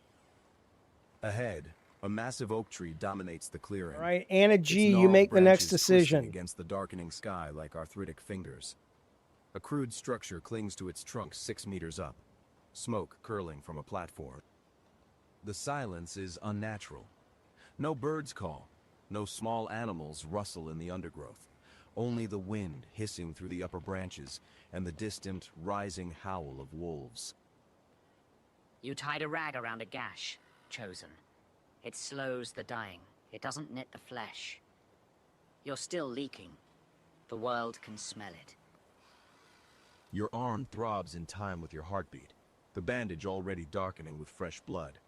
The pain is a dull, constant roar, competing with the ringing in your ears. The ancient oak looms closer, runes carved deep into its bark, catching the last of the twilight. The smell of wood smoke and something herbal drifts down from the platform above. A tree that shouldn't exist this far north. And someone living in it. Or something. I don't A know. wolf howls What do you want to again, do? closer this time. The sound echoes through the trees, bouncing off the trunks until it seems to come from everywhere at once. The shadows lengthen, stretching across the forest floor like grasping hands. Now, Gun, that is a very interesting statement. He says, hot take, I don't think most people are creative enough to like the next gen of choose your own adventure games. That is really interesting because to me, I get so much satisfaction. Maybe it's kind of like when you guys talk about how cool you feel when you kill a boss in Elden Ring. And I love Elden Ring, my favorite game of all time. But I get the same, if not more satisfaction when I have a creative idea to sort of get out of a cliffhanger in this. So, but you're right. Maybe that's not what most people want to do. But I wonder for those kinds of people, will they still be satisfied and wrapped up because even their less creative ideas to them are responded to and sort of respected by the narrative. All right, well, let's go climb that tree. No, real ball. If you isn't this just an evolution of the original text-based adventure not being as annoying with the explicit choice typing? No, it is not. I suck at communicating if that's all you're taking from this, because maybe the benefit would be to play it again, because this is my second playthrough of this. And is it a totally different story? No, but there are totally different things happening in the story.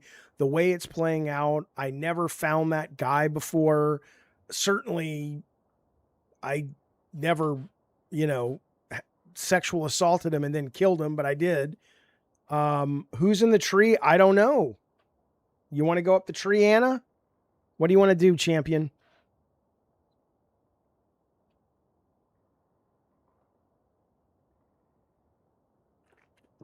Can we go look? Yeah, so we'll say examine the tree with the platform.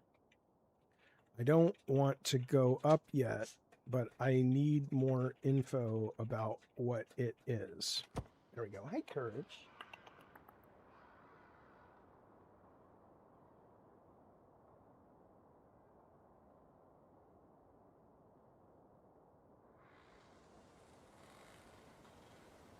You circle the massive oak, its trunk wide enough that 3 men could not link arms around it.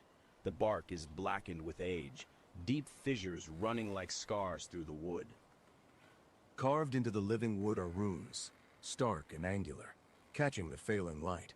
They mean nothing to you, just shapes etched by a hand that knew old secrets. High above, the crude platform clings to the branches. Smoke rises steadily from a fire pit, carrying the scent of burning pine and something sharper dried herbs, perhaps. A rope ladder hangs down, swaying gently in the wind, stopping just above your head. Animal skulls and bundles of dried plants hang from the lower branches like grisly fruit, rattling softly in the breeze. A god tree in a wolf's forest. Someone talks to the sky here, or listens to it. Yeah, The wolf howls, closer than before. The sound cuts through the silence, sharp and hungry. Another answers from the east. They are moving, hunting together. The pack is closing in. You can bleed out here on the roots, or climb up and see what the madman has to say. Okay, so Real Boss says, but it still pushes you upstream to a scene and ends the story. Used to be go left, go right, then parse through cryptic text and say simple commands. What's the limit?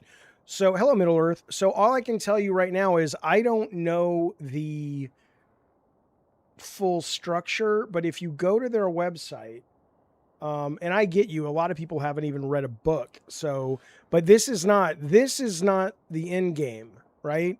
The end game is this freedom and this kind of game. But you got to start somewhere. But let's see. So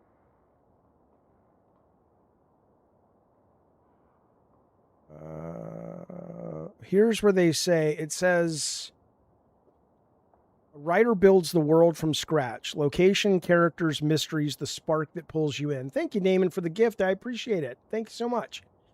Then, events, location, NPC rules, the scaffolding that gives your freedom shape. Then you speak and the story goes wherever you take it. No predetermined paths, no invisible walls, unlimited choices. Playtesting. Real players break the story in ways the writer never imagined. The world adapts. The story grows. That's how you ship a game, not a demo. So we can try. Maybe when I play it again, I'll try to really break the shit out of it and see what happens. 1 second.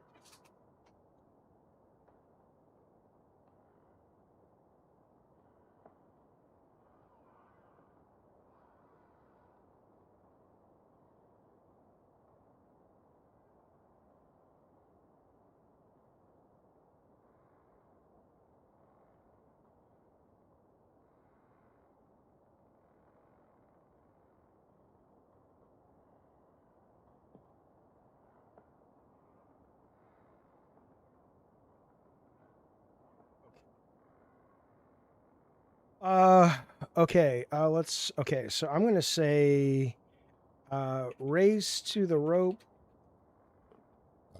ladder, leap, grab it, climb up.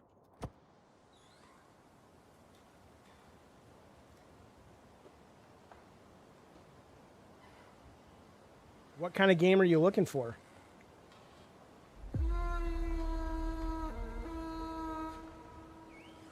So last night when I got up this tree, You sprint toward the oak, boots tearing through the needle-covered earth. Every step sends a jolt of agony up your leg, the calf wound screaming yeah, as you Black push Flag off. is amazing. The rope ladder sways just above your head, mocking your reach. You gather the last of your strength, muscles coiling, and leap. Your fingers brush the rough hemp.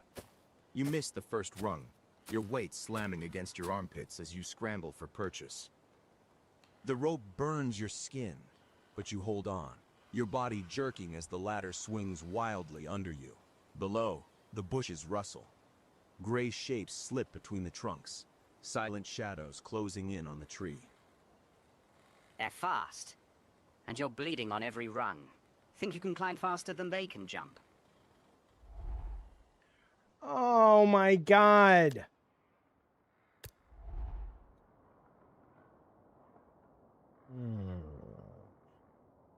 Let me see what's in my inventory.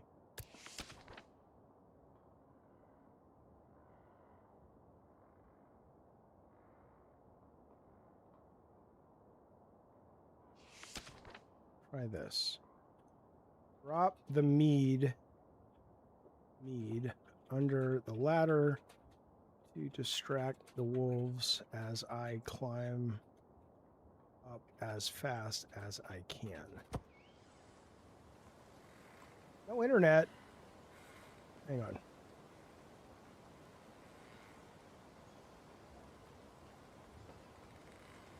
So I think we're still streaming. I think this is their thing that just went offline.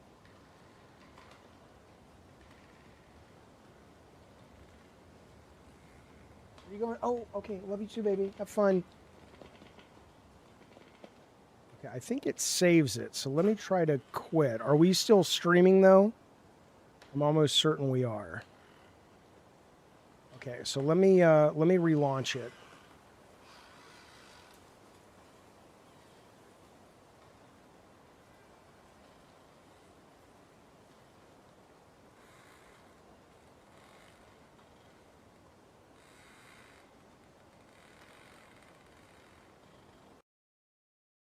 Okay, one sec.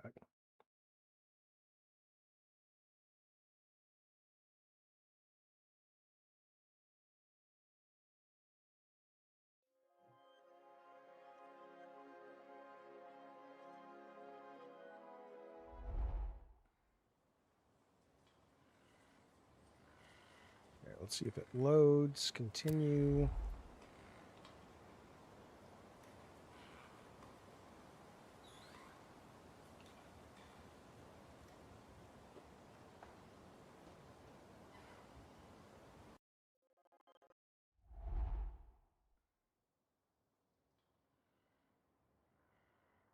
Okay.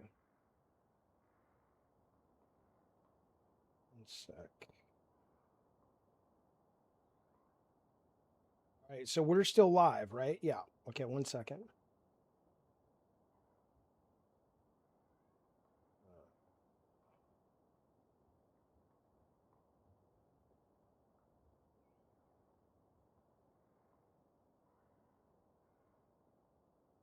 I played Genshin Attack, yes. The demo, which I thought was fabulous, just excellent.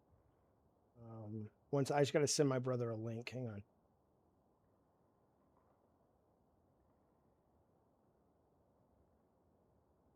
Okay.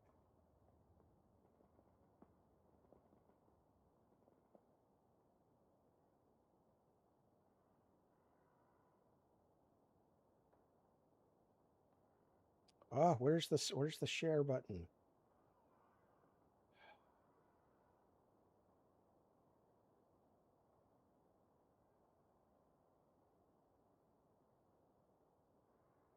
Ah.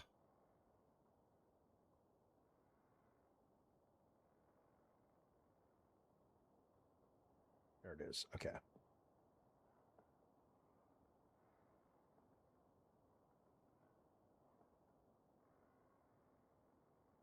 Okay. Okay, so I'm going to refuse the test. And maybe if it can be creative, it lets me do it without it. Let's see. Okay. So I'll say drop the mead at the base of the ladder to distract the wolves. Then as they are distracted, climb as fast as I can to get up the ladder. Okay.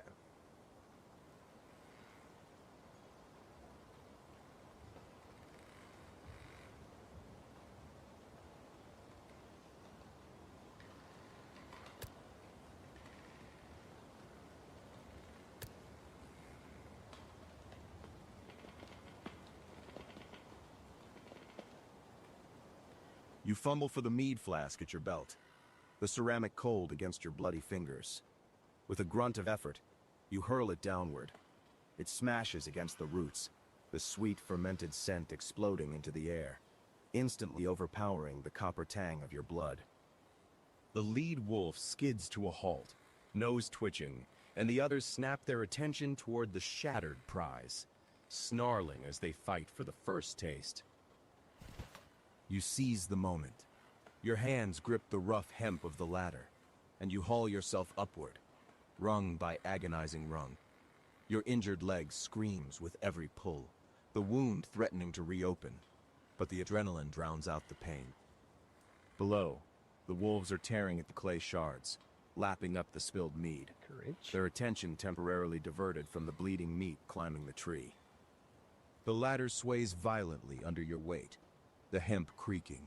You climb higher, the ground receding, the sounds of feasting fading into the wind. Nobody wants you to leave, Above Hussein. What are you talking the about? platform looms closer, the smoke stinging your eyes. You crest the edge, rolling onto the wooden planks, gasping for breath. A fire pit smolders in the center, surrounded by strange carvings and bundles of drying herbs. A figure sits cross-legged near the edge, back turned to you, muttering to the flames.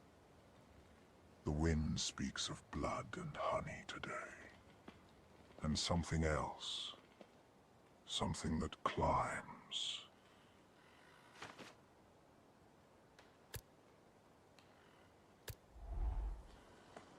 Tore off. Okay. Help me. I am wounded and possibly dying. But I must continue my journey so I can get off this island. Please.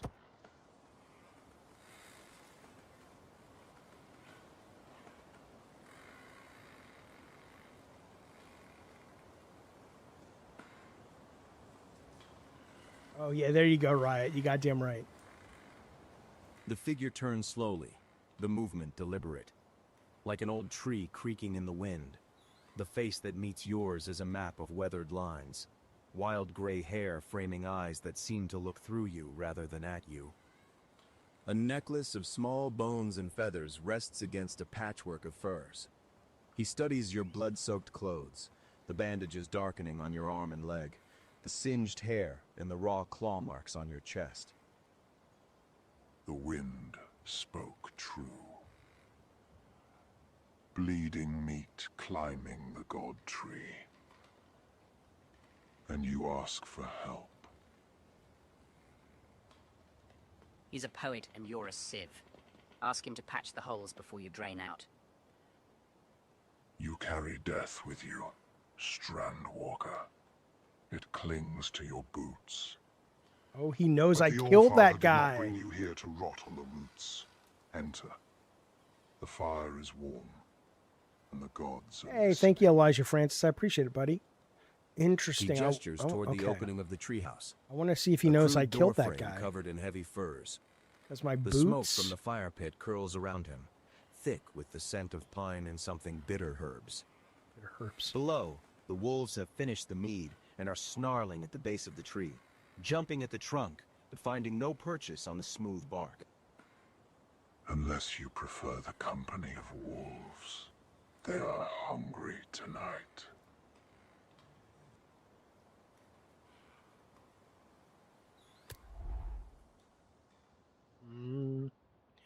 What do you... Well, let's go in the treehouse first. Enter treehouse. And then say, what do you mean my boots... What did he say about them? Have death clinging to them. Why would you say that? Yeah. You've helped me through life more than you'll ever know. Cheers. Oh, well, I will say thank you for saying that. I don't know what that means, but I'm glad to hear it. Thanks, man. Let's see.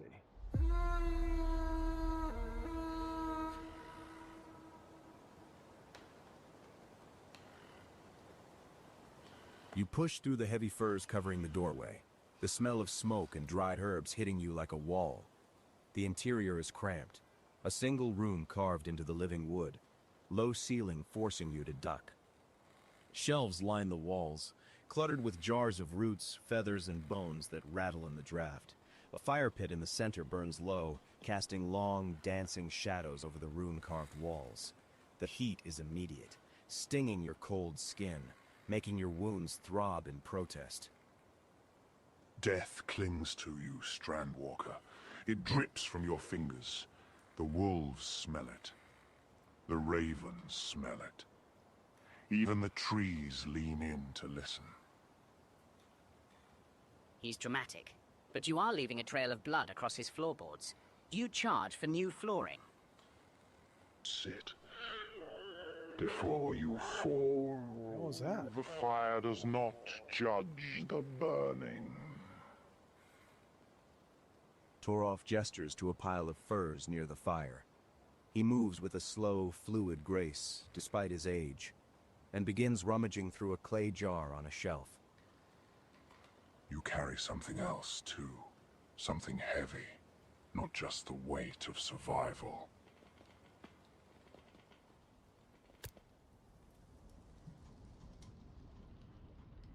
Say, what do you mean?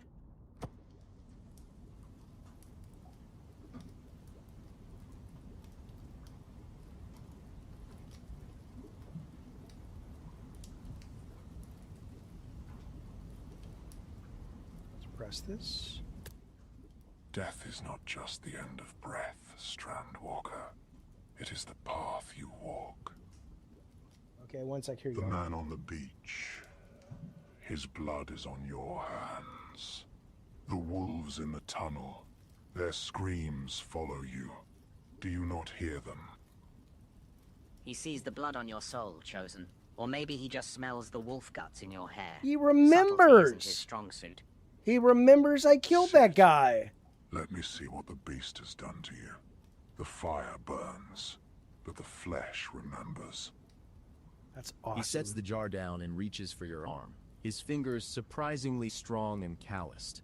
He begins to unwind the blood-soaked strip of wool, hissing softly through his teeth at the sight of the wound beneath.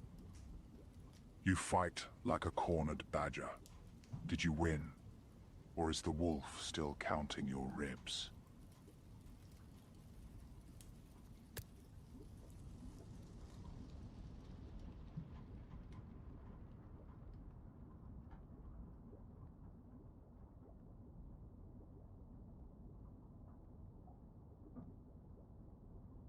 All right, sit down and say, I burned the whole pack of wolves alive. My only regret is I didn't go back to get the cooked meat. They would have made a great dinner. You goddamn right, Bashful Riot. You goddamn right. You missed it earlier, Riot. I had my character sexually assault this person, then I killed them. Then I asked the chat to pay me $50 and I'd fuck the corpse, but they didn't want to do the it. pile of furs, the heat of the fire seeping into your bones, thawing the ice in your marrow, but doing nothing for the deeper chill of blood loss. Torolf works in silence, crushing dried leaves into a paste with a stone pestle, the sharp smell of crushed herbs filling the small space. I burned the whole pack of wolves alive. My only regret is I didn't go back to get the cooked meat. They would have made a great dinner. A feast of ash and bone. You have the hunger of the Wolverine, Strandwalker. Eat or be eaten. He smears the pungent paste onto your arm, the sting sharp and immediate, followed by a dull, spreading numbness. He wraps fresh linen strips around the wound, pulling them tight with practiced efficiency. Wolf meat. Tough and stringy. You'd spend the night picking fur from your teeth while the fever takes you. The fire cleanses, but it leaves scars. Just like the gods. You burned them, but did you burn the one that matters? He moves to your shoulder, his fingers probing the deep bite marks. You wince, and he pauses, his eyes unfocused for a moment before he applies more of the herbal paste. The beast. It walks on two legs sometimes. Did you see? Or just the wolf? Thank you, He Damon. knows more than he says. They always do. Appreciate the jewels, buddy. Thank you very much. Dungeon Crawler Carl, David Seeger, thank you for the super chat. I haven't yet. It's on my list. I'm going through 2 other books right now, but I will. I hear it's wonderful. Okay, so I'm going to say I only saw the normal wolf. It sounds like you are talking about a werewolf. I thought those only existed in fairy tales. Hey, thank you for the sparkles. Very appreciative, DJ Payne. Appreciate it, man.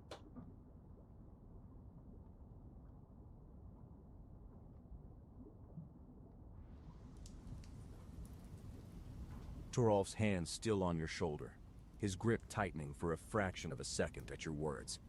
He pulls the linen bandage taut, knotting it with a sharp jerk that makes you gasp. Fairy tales. The songs mothers sing to keep children from the dark. But the dark does not listen to songs, Strandwalker. It listens to blood. Fairy tales. Ask the wolf you roasted if he was a story. Or ask the teeth in your shoulder. The old tongues call it Verolfa, the wolf walker, Fenrir's kin, bound in human skin but howling at the moon. It is not a tale. It is a curse. I mean, see how they respond? It is so in character and peeling back the blood-soaked awesome. wool to inspect the bite. The wound is angry and swollen, but the bleeding has slowed. He applies more of the stinging paste, his movements methodical, almost ritualistic. You burned the pack. Good. But the Alpha, the one that walks, fire scares it, yes. But only silver bites deep enough to make it remember. Silver. Expensive tastes for a monster. There. You are patched. For now. The gods have not finished with you yet. He sits back on his heels, wiping his hands on a rag. The firelight dances across the rune tattoos on his skin, making them seem to shift and writhe. You seek the passage to leave, but the beast guards the ice. You cannot sneak past a shadow that smells you.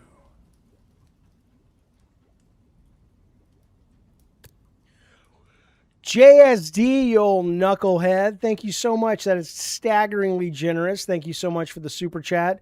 So once I leave this guy's hut, I am going to go back and, assuming the body is still there, I will see if the game will let me have sex with the dead body. And if not, on tomorrow's Gabbin and Games, I'll do that just to do it with a fresh story.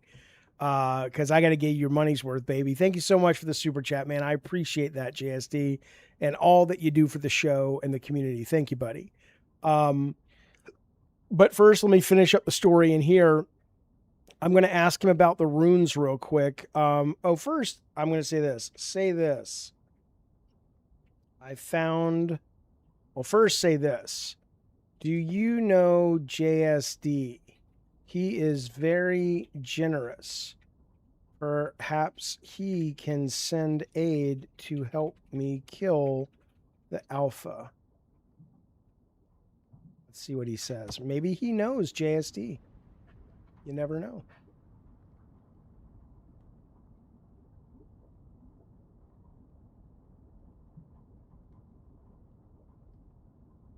I have to press this. JSD, a name from across the sea, or a riddle spoken in fever dreams. JSD. Sounds like a goat sneezing. You're asking the trees for help now. Sorry, JSD. The gods send no armies, Strandwalker. They send trials.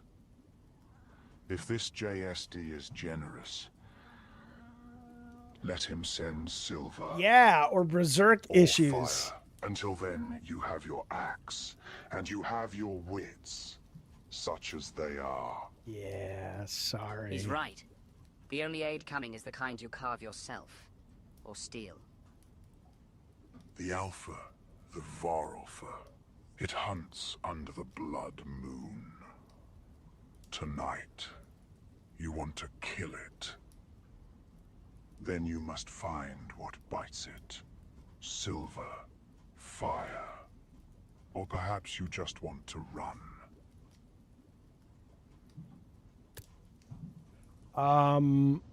There you go. But we'll try to find the body though. Absolutely. Twisted Metal, we will finish it. I don't know, man, in the next week and a half. How about that? I'll put it on the schedule tonight and I'll let you know tomorrow. Sorry, just been busy, but thank you, bud. I know we need to finish that. Okay, I'm gonna say I found this silver brooch that looks like a raven. Would that be helpful in killing the alpha wolf?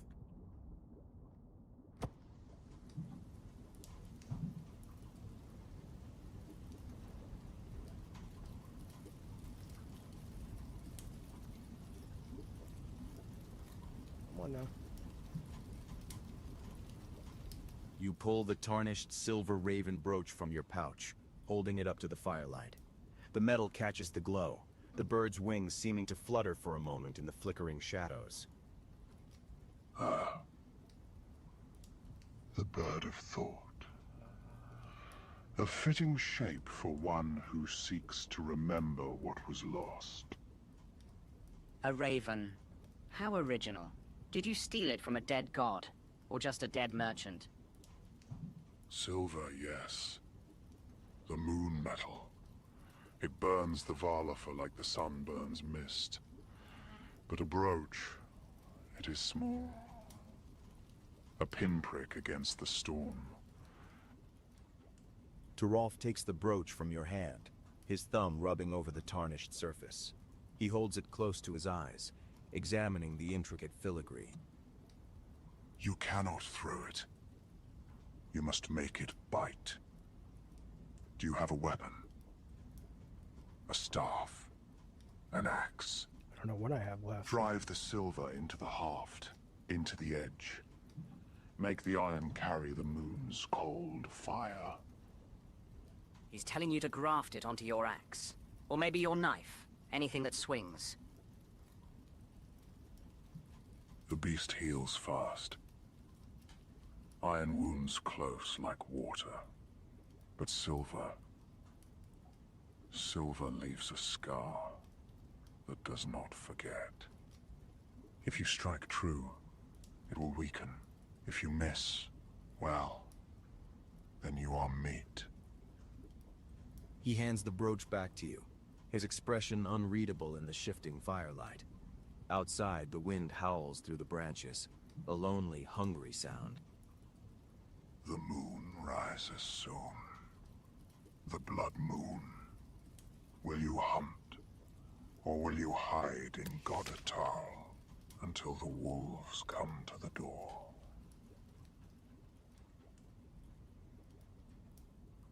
Okay, so let's do this. Take the axe, wrap the blade, no, tie the silver brooch and the silver bracelet to the blade, and wrap the axe with sail and set it on fire, and ask Hermit,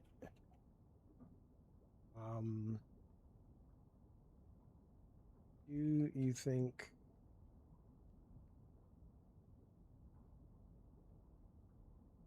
this can kill the alpha?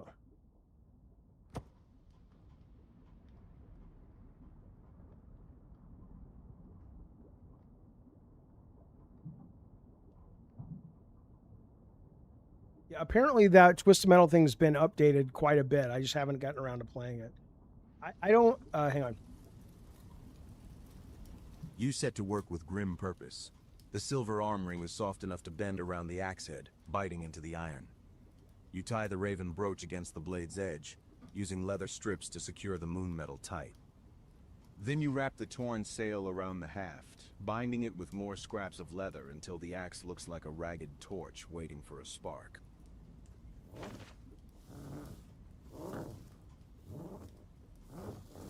A torch that bites. You're turning a warrior's weapon into a jester's prop. You strike the flint against the steel, sparks showering the oily sailcloth. It catches with a hungry hiss, flames licking up the handle and curling around the silver-laced head. The firelight paints Toral's face in shifting shadows as he watches the burning axe. Do you think this can kill the Alpha?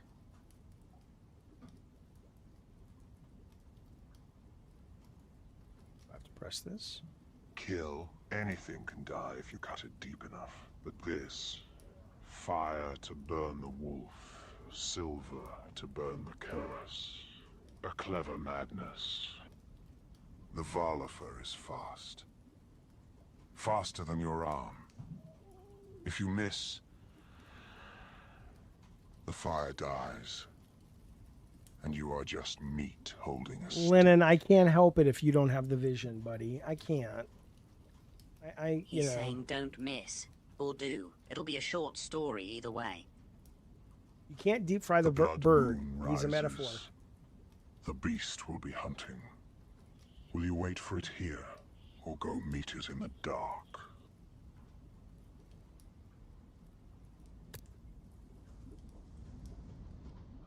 Say what will increase my chances of killing it? Wait here or go hunt it?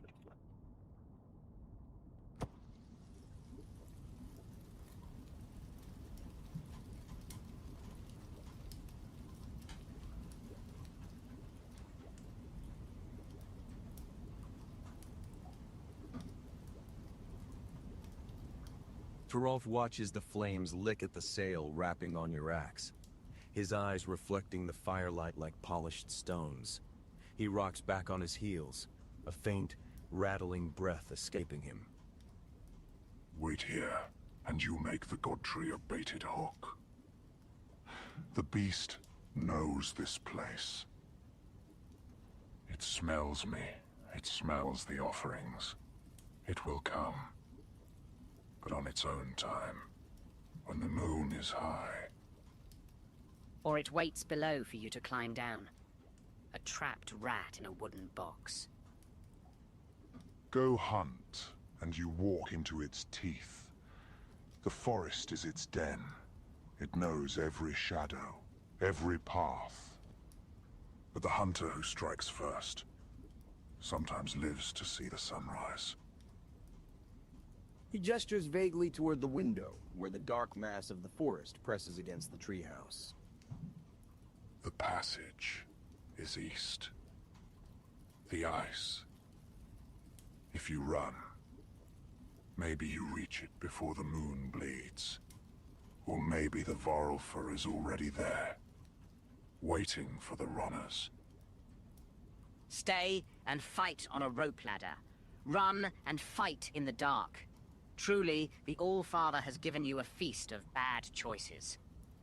A little The confused. fire on your axe will not last forever, Strandwalker. What burns brighter, your courage or your fear? I'm not quite sure if I should... Okay. So, are you saying that if I stay here, the Alpha will come and during the blood moon?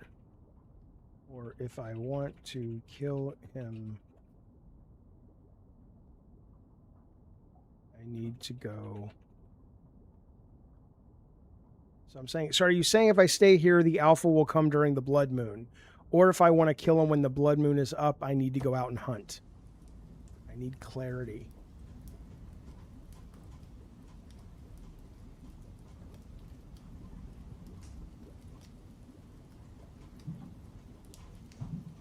Torulf tilts his head, listening to the wind howling through the cracks in the wall. The fire on your axe crackles and pops, the sail wrapping already beginning to blacken and curl as the flames consume the dry fabric. The blood moon calls the wolf blood. It wakes the hunger that sleeps in the veins. If you stay here, you make this tree a beacon. The beast will come. It knows I am here. It knows the smell of the god's speech. A beacon, like a lighthouse made of bones and crazy men. But if you go out, you walk into the dark where it rules. The forest is its shadow. Yet the hunter who strikes from the dark. Sometimes the prey does not see the blow until the neck is broken. All right, so where do we want to take He points this a guy? gnarled finger at the burning axe. The fire is already eating low, the silver head glowing dull red through the gaps in the burning cloth. Your fire is dying, Strandwalker. The sail burns fast. Decide. Do you wait for the wolf to come to the door? Or do you go find it before the moon rises full? Tik Tok. I can light another fire, dude. One more question. If I bait the Alpha to come up here, are you okay if I attack it and set the place on fire so he burns wounded while stuck in the treehouse? He's like, dude, decide. Come on. Ryan, I need all the data, man.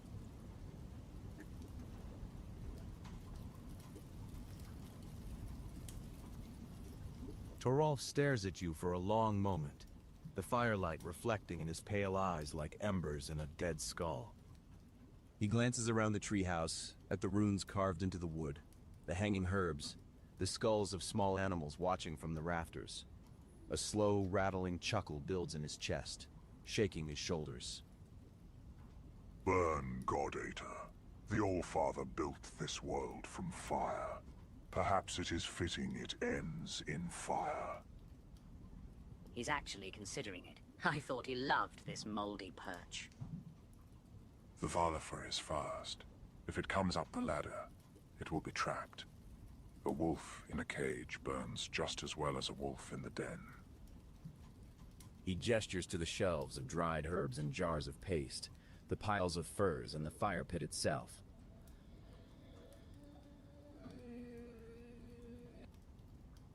But fire is a hungry guest.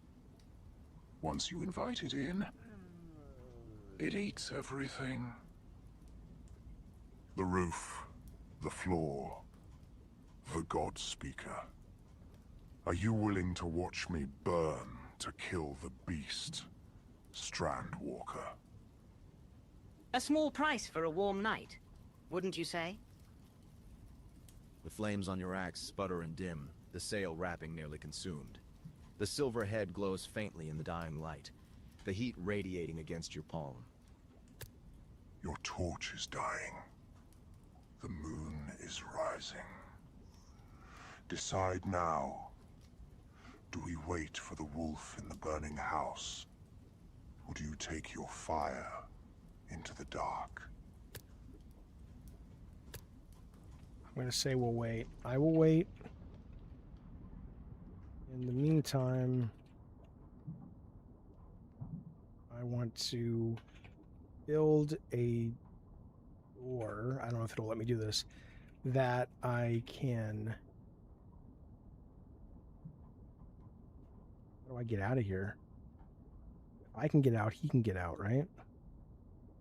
No. I want to build a door that I close on the outside. So the plan is he comes up, set the place on fire, attack him with the axe, and as he is wounded, I leave the treehouse, lock the door, and watch him cook alive from below. That's the plan, boys. That's the plan. Will people sit in front of the screen and dialogue with an AI for fun, says Lennon? I don't know. Somebody earlier brought up a really good point. One sec.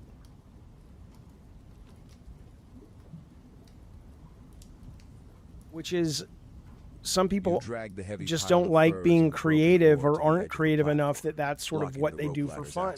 So maybe not. I think this is super immersive and super engaging, though, because it feels like I'm really in the story, you know? You strip the leather from your satchel and scavenge scraps from the shelves, trying to fashion a bar that will hold from the outside. The demo's available right now on Steam. You should try it. Made of rags and driftwood. The link's below in What's the to about. Stop the wolf from blowing it down, or just eating through it?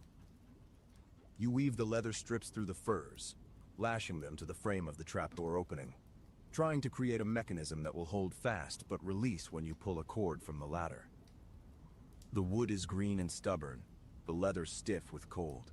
It's pretty amazing, though, that it's making the knots clumsy. The wolf is strong, Strandwalker. Stronger than dead leather. If the bar holds, you cook him. It's amazing it's able to understand my plan and write it into the story. Together. You heave the heavy ore into place as the locking bar, testing the leverage. It groans under the strain, the green wood bending slightly. You tie the release cord to the outside of the barrier, your fingers numb and clumsy. It looks like a child's toy against a storm. But then so do you.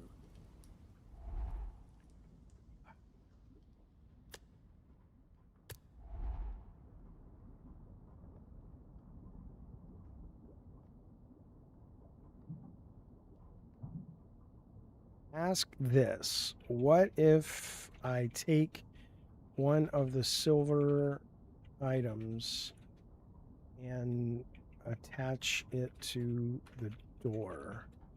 Will that do anything to weaken the alpha? Also, do the runes here and on your body offer any sort of power? No!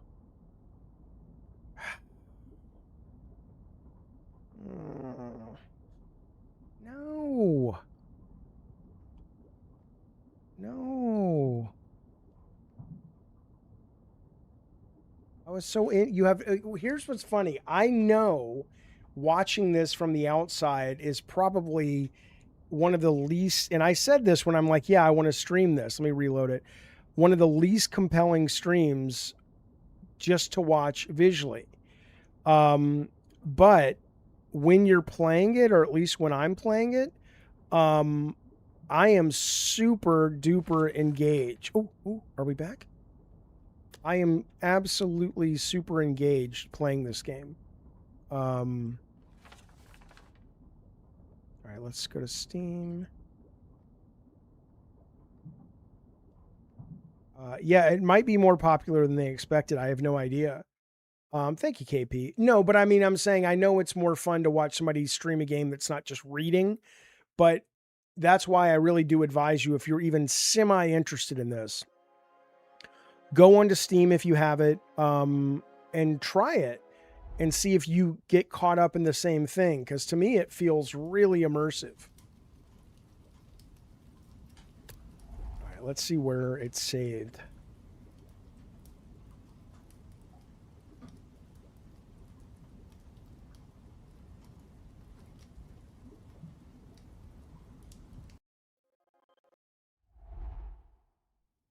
Okay. Refuse the test. Good.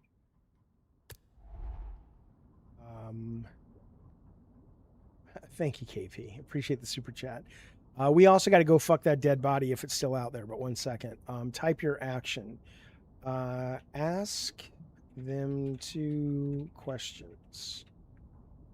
If I use one of the silver pieces axe and instead attach to the trapdoor, will silver being on the door cause the wolf to be weaker? Also, hermit holes. I spell hermit as an I, hermit. And that's not his name, but do the runes on the tree and the rune tattoos on your, can't spell it, your body offer any sort of power or protection? And if so, would putting runes on the trapdoor or on me or the axe offer an advantage? Do you think AI will be the industry standard? It depends what you mean by AI, but yes, it's 100%. 100%. Like I was saying to Lennon, if you play this and you can't see how this is going to become action games, with the leather straps, the makeshift door groaning under the weight in of the all ore. games, He shakes his head you slowly. will. It's The just not bones in there his yet. hair rattle But this softly. is pretty amazing. Silver on the door. The beast is not a fly that sticks to honey paper. The metal burns if it bites. I agree, Tears. Sub. A door does not bite. It only waits to be broken. Unless you Thanks, plan to ask Bashful the Riot. wolf to lick the handle. Appreciate it, buddy. That might work. As for the runes, you think they are shields, walls of wood and ink. No, they are words. They are whispers to the gods. He traces a finger over the tattoos on his forearm, the dark lines twisting in the firelight. The runes on the tree, they mark this place as Godotal. The All-Father's ear is here. Okay, I have a plan. If you carve them on your axe, you ask the gods to watch your swing. If you carve them on your skin, you ask them to watch your blood. Watching. That's all they do. Ever notice how the gods never actually swing the axe for you? Mm-hmm. Power. Protection. The runes give nothing for free. They take as much as they give. Best you keep your axe sharp, and your wits sharper. The ink will not stop the teeth. All right. The fire on your axe sputters and dies, the last of the sail fabric crumbling to ash. The silver-wrapped blade sits cold and dark in your hands. Outside, the wind howls, and somewhere in the distance, a wolf cries out, a long, lonely sound that raises the hair on your arms. The moon rises. The blood moon. Your door is built. So weird. Your axe is cold. Do you wait for the wolf to come knocking? Or I already told you what I'm doing, man. Okay. Okay. I will wait for the wolf. In the meantime, I want to mount the axe with the silver on the trap door. So when I close it and the alpha tries to slam into to open it, he will impale himself on the axe. I want to prep that and then wait for him to come. I think it's because you're able to type things like that or say things like that, that it really does make you feel like you're living in a story, versus just playing a video game, which is really cool.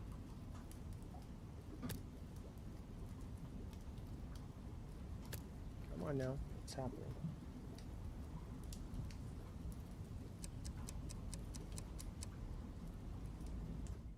You work quickly, the cold air of the treehouse biting at your skin as you dismantle your earlier barricade.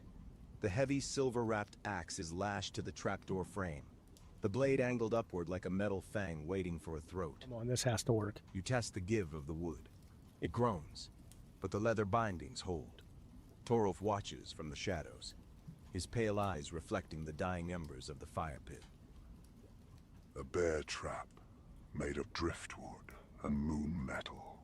The wolf will be surprised if it is not too fast to notice. Or it notices the axe and eats you through the floor. Desperation makes for poor engineering.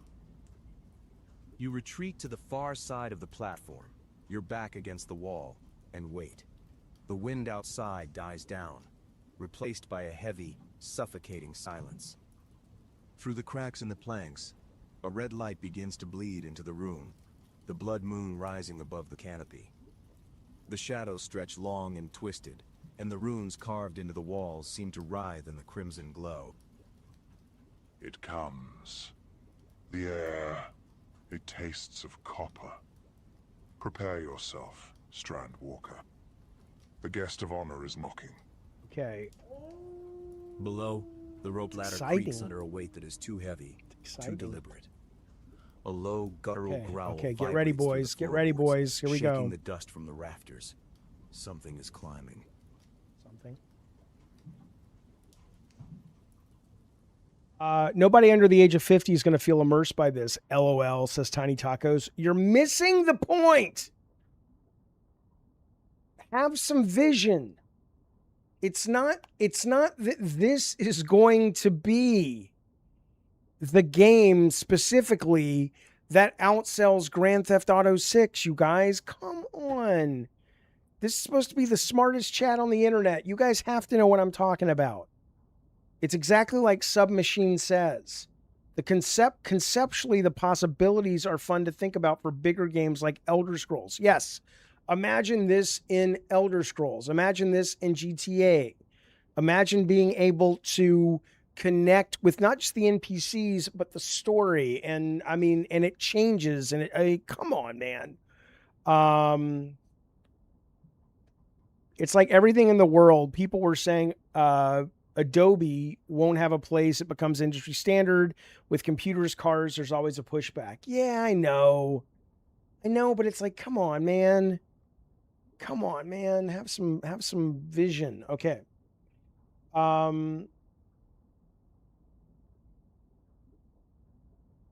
He's climbing up.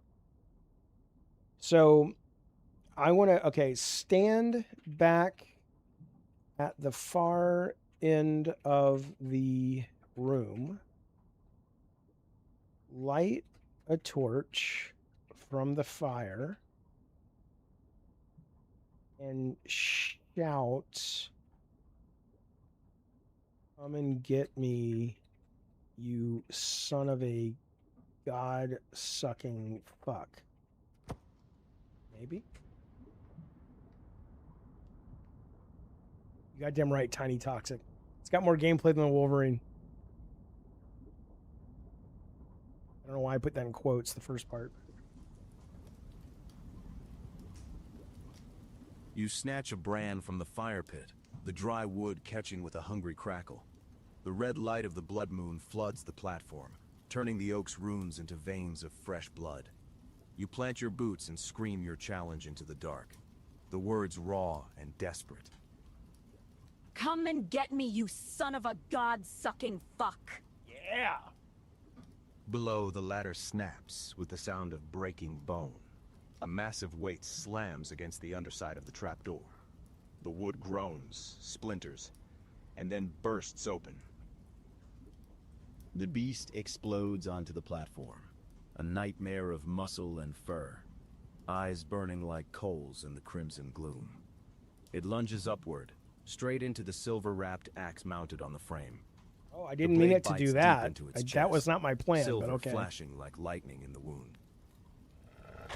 It's in the room! The creature howls, a sound that tears at your ears, and thrashes wildly, knocking the heavy ore aside. It is wounded, bleeding black ichor, but not stopped.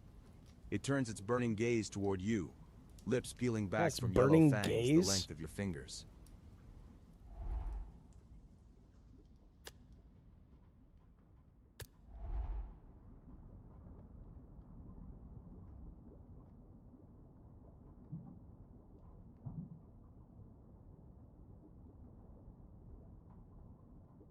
So set the room on fire with a torch while it is disoriented.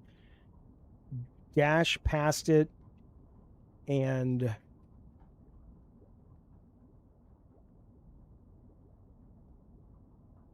go out the door. Then pull the trap door shut behind it. And let the wolf cook. Yeah, the bird's important, Riot. How do you feel about the new data? We'll talk about that, Lennon, on the next Gabbin and Games tonight or tomorrow.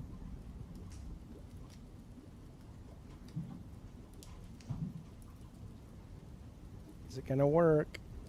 These guys got to fix their combat. They're dice rolling.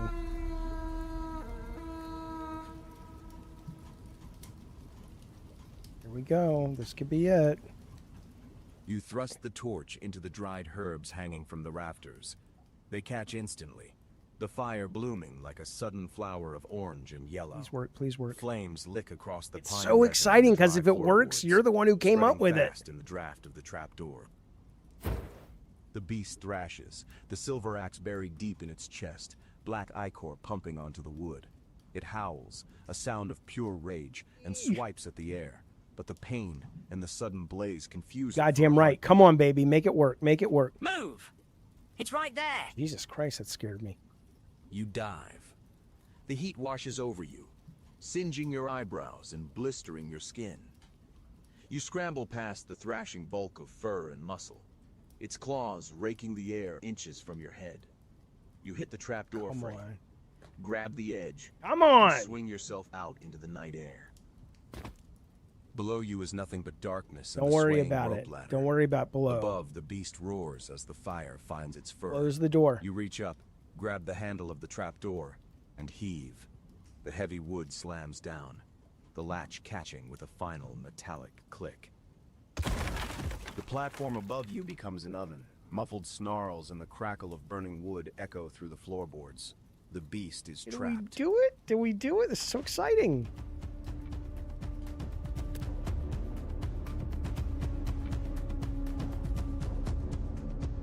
Pine resin. Wait, what?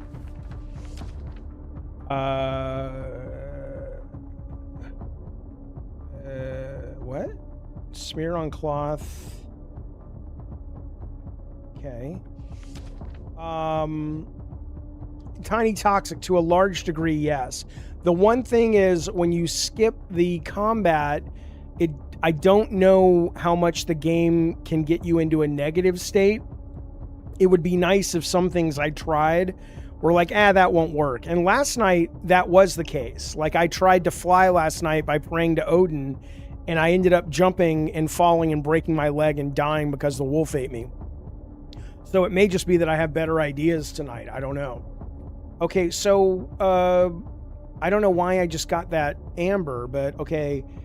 Climb down the ladder and then yank it away from the tree so the wolf cannot use it.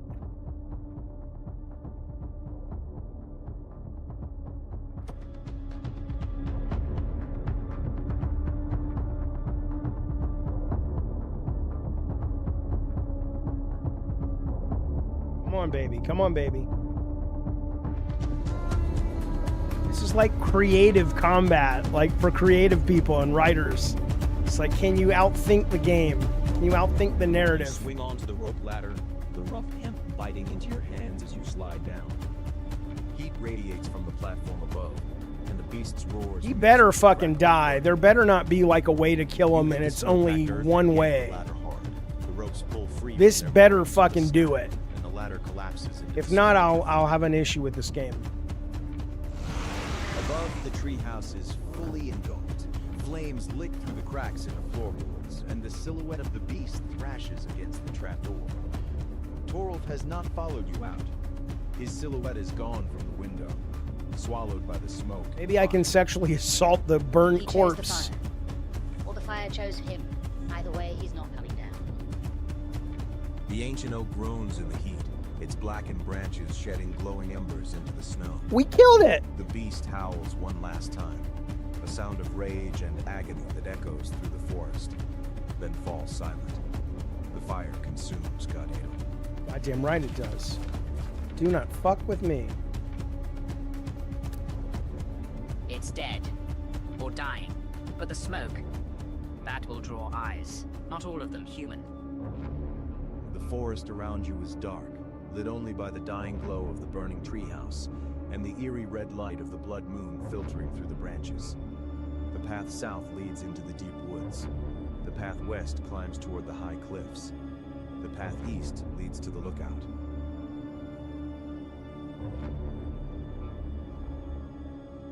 Yeah, it would have the hots for me, yeah. Okay, south. I want to... So here's what I'll say that's really interesting to me about this right now, which is, at this point, like, I want the game to recognize we've come to a stopping point. Like, that's the end of a chapter or something. Because it, by the very nature of giving you the freedom to decide what happens, you control the pacing. But now I feel like, okay, this is a good stopping point, or I need a reminder of what the meta goal is, but I'm still just going, you know? So that's a little weird, but I mean, that's, you know, this is early days for this. Okay, so say this. Raven, how the hell do we get off this island? What direction? Also, is the body of Leaf still where I left it? I have a great idea. Come on now.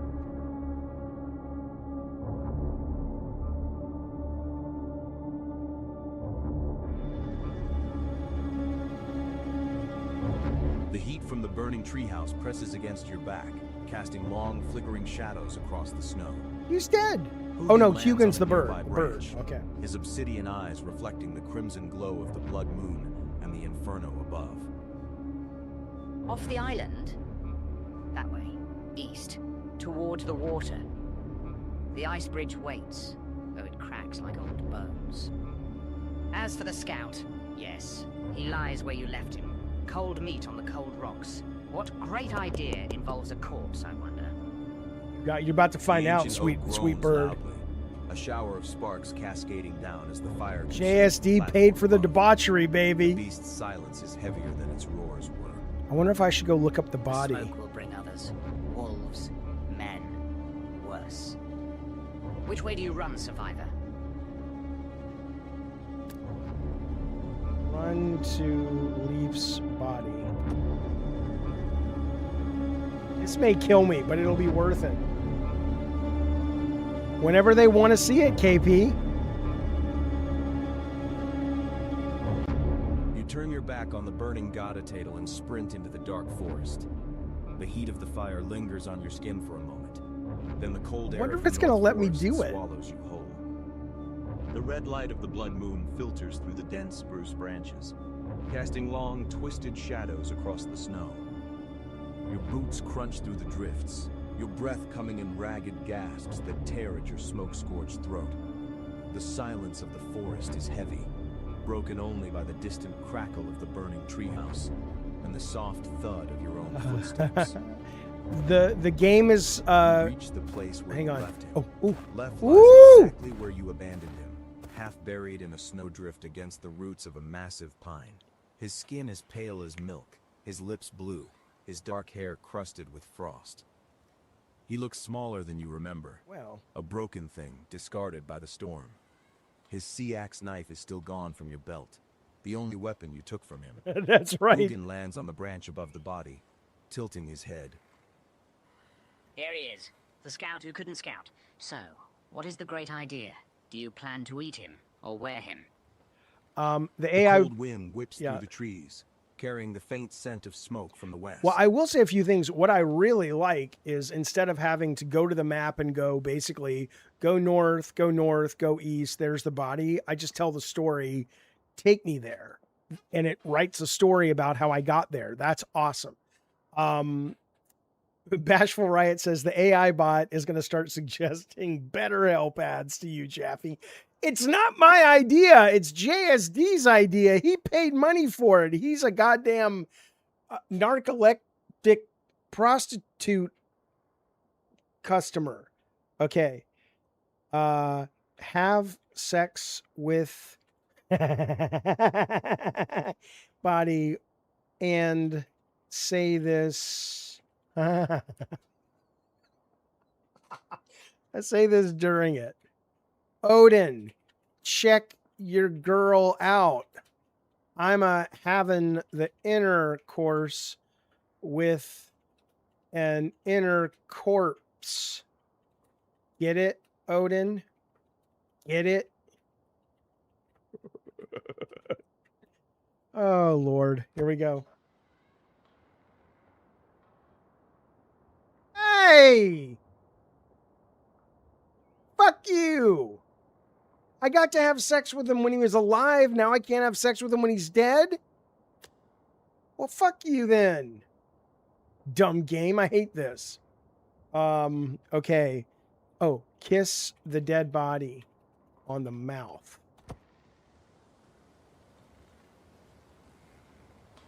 You goddamn right, sassy fetus.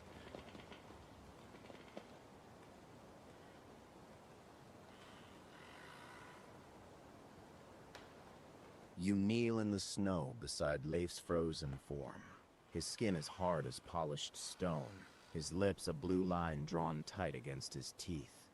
You press your mouth to his. It is like kissing a block of ice left too long in the cellar. There is no warmth, no breath, only the taste of iron and old frost. The contact sends a shock through your teeth, a jolt of cold that settles deep in your jaw. A kiss for the dead? Or are you trying to steal the air he never got to use?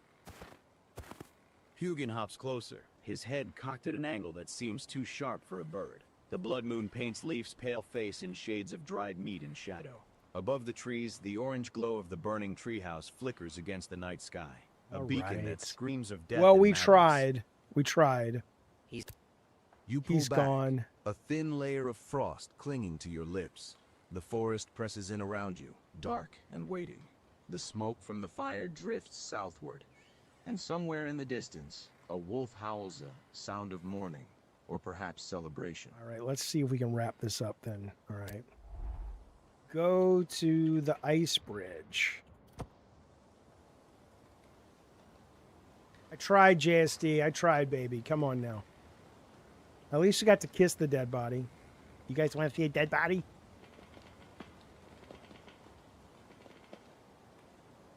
This is great, though, that it writes You turn east, the away travel from the burning treehouse and the without frozen actually corpse, making and you break go into a through it. stumbling Chunk, chunk, run. chunk, chunk. The blood moon hangs heavy above the canopy, turning the forest into a landscape of dried blood and shadow.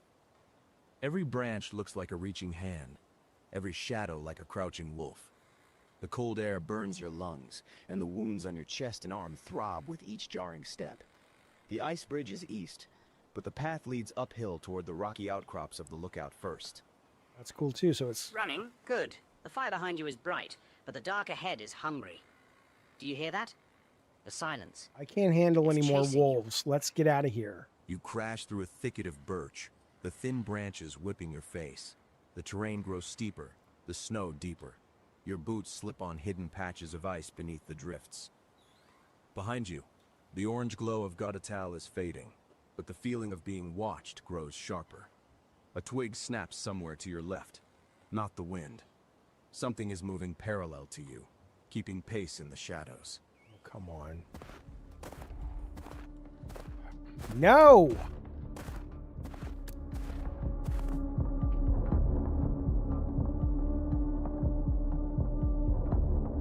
Shout to the shadow and say, "What do you want from me? I have killed the demon on this island. You should be thanking me, not stalking me. Show yourself, coward." Yeah!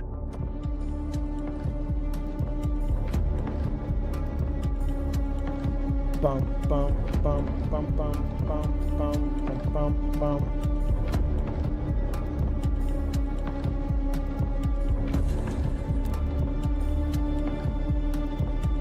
You spin to face the darkness, your boots skidding on the icy snow. The shadow does not wait. It lunges from the gloom, a massive gray wolf, eyes burning with the same crimson light as the moon above. It slams into you, its More weight driving wolves. you backward into the snow.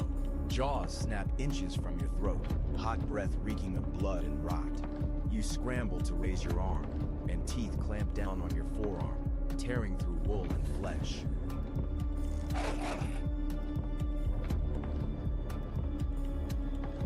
You kick out, your heel connecting with the wolf's ribs, and it yelps, releasing its grip. It circles you, lips curled back in a snarl, blood dripping from its jaws onto the white snow. You scramble to your feet, clutching your bleeding arm, and scream into the dark. What do you want from me? I have killed the demon on this island. You should be thanking me, not stalking me. Show yourself, coward. You already did that. It's a wolf, survivor. It doesn't speak Norse, and it certainly doesn't care about your gratitude. It cares about meat. And right now, you look like the only warm meal in the forest. The wolf paces at the edge of the torchlight, its hackles raised. Behind it, in the deeper shadows, you see the glint of more eyes. Not just one, a pack. They have been tracking you since the fire started. The fire drew them. The blood calls them. You killed the alpha, but the pack remains. And they are hungry. I should have taken the body, given it to Leaf. Let him eat that fucking guy. Well, what are we going to do? We're fucked. We're absolutely fucked. Let's see.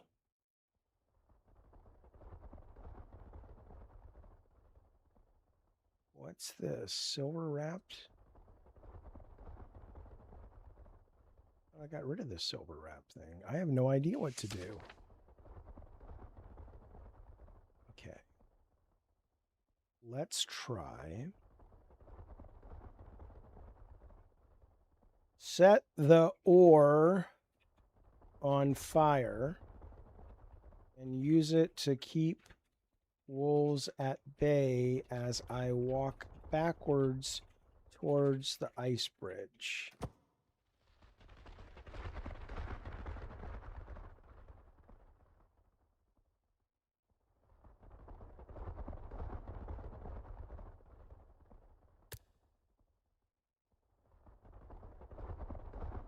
Sometimes it's hard to know when to click. There you go.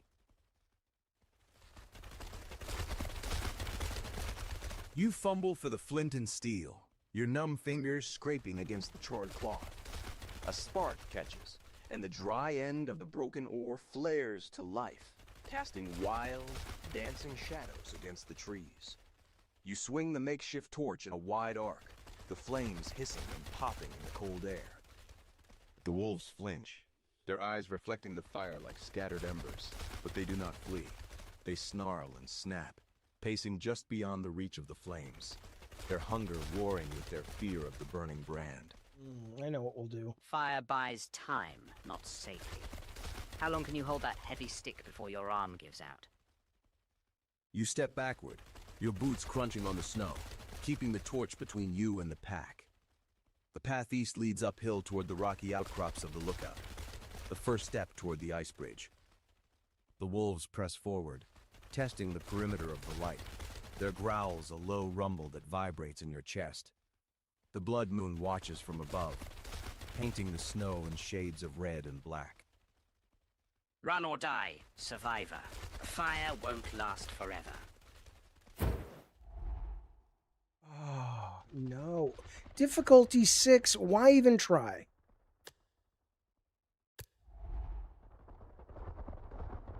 Set the forest on fire. Then run up towards Ice Bridge.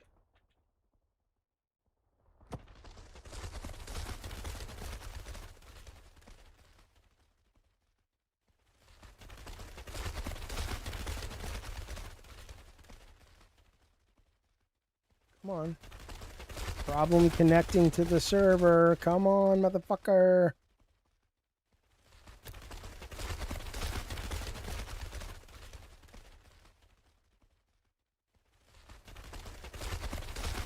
It doesn't do a very good job of reconnecting. Let's leave the game, but keep it open. Yep.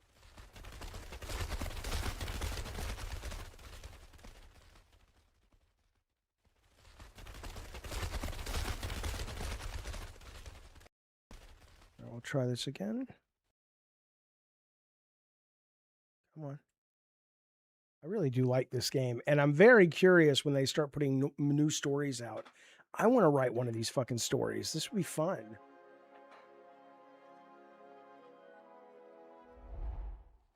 We should get like licensed characters to bring more attention to it.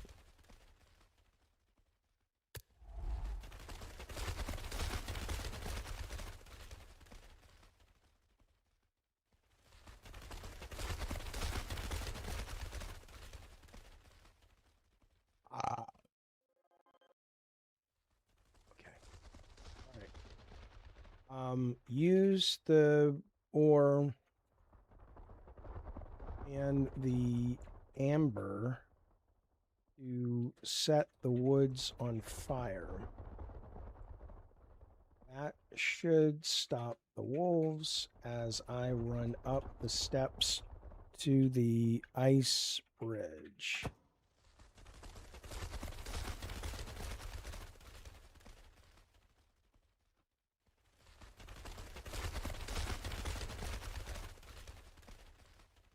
Come on.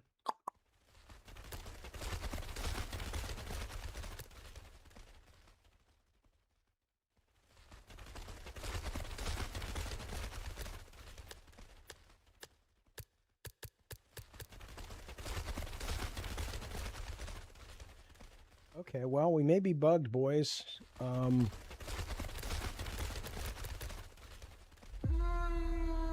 okay.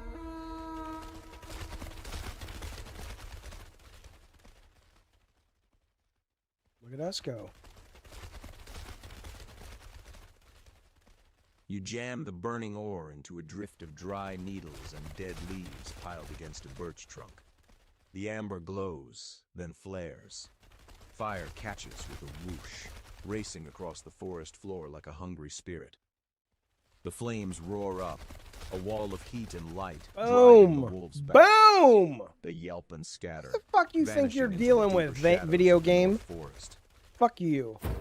You scramble up the final slope, boots slipping on loose scree, and burst onto the lookout. The wind here is a living thing, tearing at your clothes and howling through the rock formations. Wish the wolves would Below stop you, running. The but- island spreads out in a map of blood and shadow under the crimson moon. To the east, across a gap of churning black water, the mainland looms a wall of ice and darkness. Between you and it lies the ferry, and beyond that, the frozen passage, a white scar across the dark sea.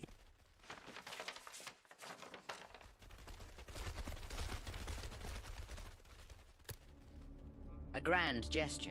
You've burned the bridge behind you, literally. The wolves won't cross that, but nothing else will either. Look there, the ice. It's still holding, but for how long?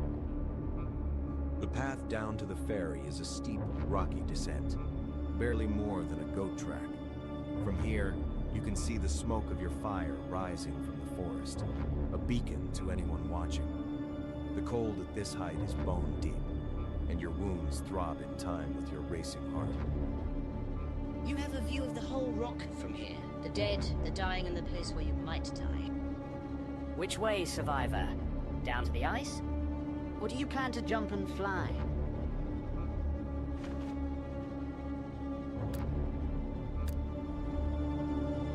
Race down to the ice to get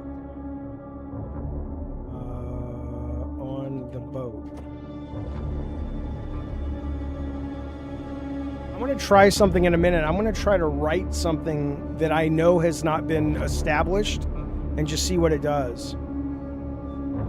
You turn and hurl yourself down the steep, rocky path toward the ferry. Gravity grabs you, and you half run, half fall, boots skidding on loose scree and patches of hidden ice. The wind screams in your ears, nearly drowning out the heavy, rhythmic pounding of paws on the ridge above. Something massive is giving chase, its breath pluming in the red moonlight. I killed everything! Move! It's not the wolves anymore! That shadow is too big! What the fuck is it? The path narrows, a jagged scar cutting through the cliffside. To your left, the rock drops away into the churning black ocean. To your right, the stone face rises sharp and unforgiving. Your wounded arm screams in protest, and blood slicks your grip on the axe handle. You misjudge a step, your boot sliding on a patch of frost, and for a heartbeat, you hang suspended over the drop before catching yourself on a protruding root. Behind you, a roar splits the night closer now, impossibly loud.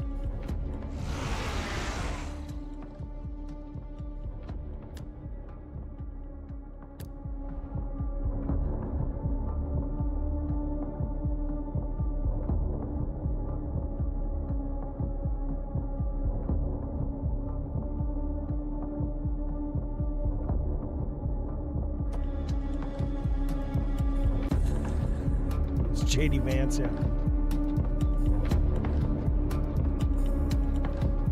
Spelled it wrong. You force your lungs to slow, dragging air through teeth clenched against the cold. Your boots find purchase on a narrow ledge, and you reach for the next handhold. Fingers trembling not from fear, but from the blood draining out of your arm. You move with agonizing care, 1 inch at a time, fighting the urge to let gravity take you. Then the shadow falls over you. The moon is blotted out. A hot, fetid blast of air smelling of copper and rot washes over your back. You don't hear it land. You feel the rock shudder under the impact of something massive hitting the cliff above you. Claws scrape against stone, sending showers of scree down around you like jagged rain. It's here! Climb or die! A massive head, scarred and matted with blood, thrusts over the lip of the cliff. Burning yellow eyes lock onto yours, and a jaw that could crush a skull snaps shut inches from your shoulder, splintering the rock you were reaching for. The beast roars, a sound of pure fury that vibrates through your bones, and lunges.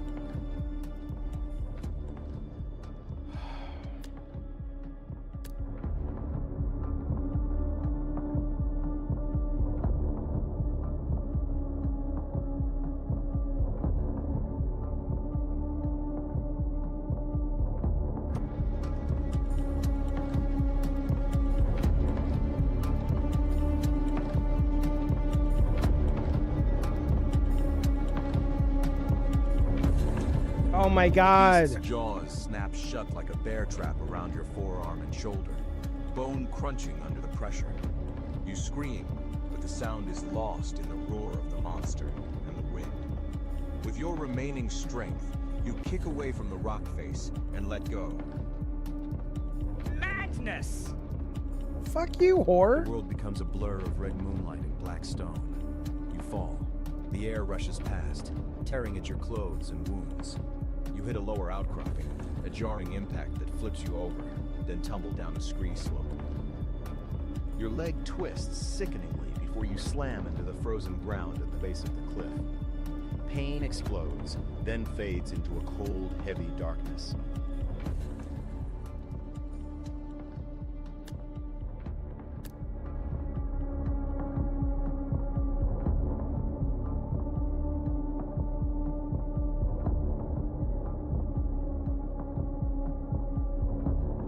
Yeah, I'm skipping all that. I'd rather write my way out of it. It's more fun anyway.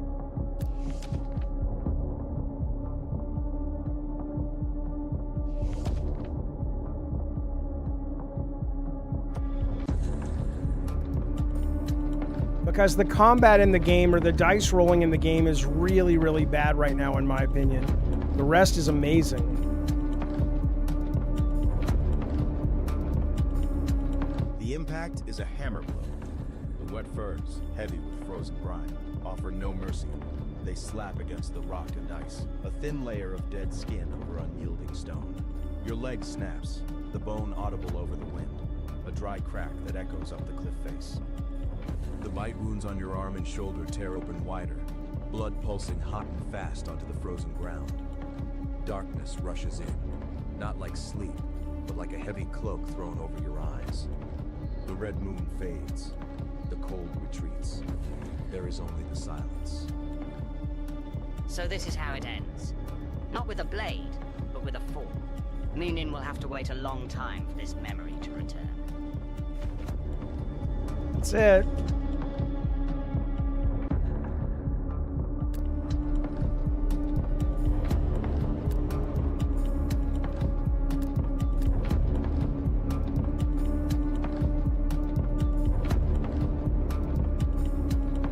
Come on, I think it's loading.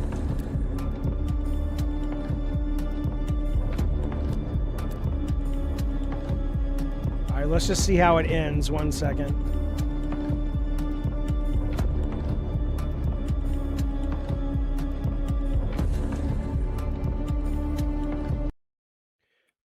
Let me just reload it and see where I reload. And if you get the demo and play it, let me know if you somehow get off this fucking island, because it's the second time I've died. I thought we were going to make it.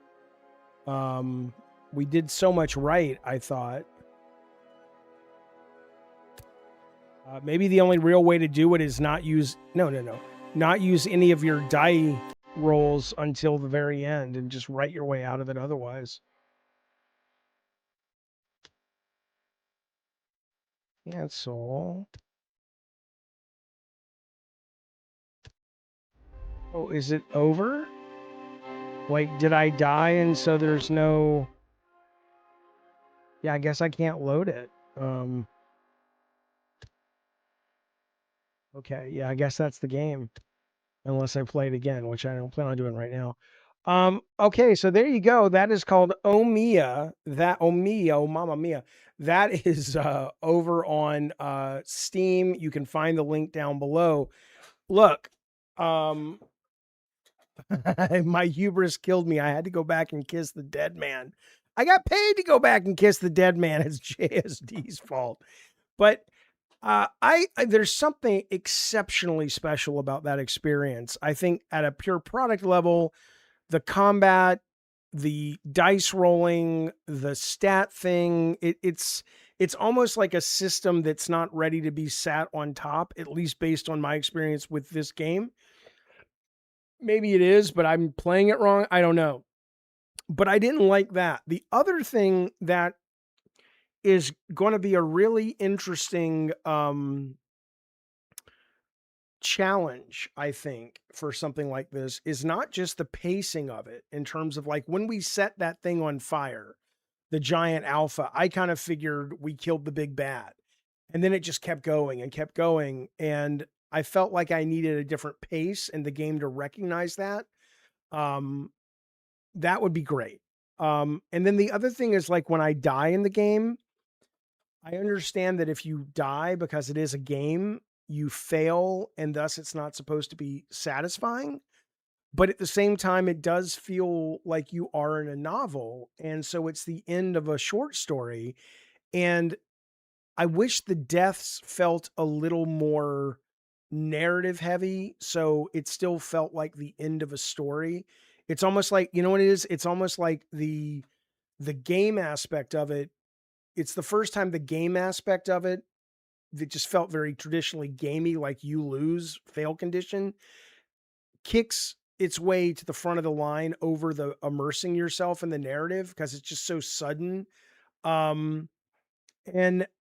I kind of I assume that if you die, they don't want you to go back and play right before you die to try something else. But that was a long time. We played for like 4 hours. And, you know, I wonder what the motivation is going to be to go back and do it again.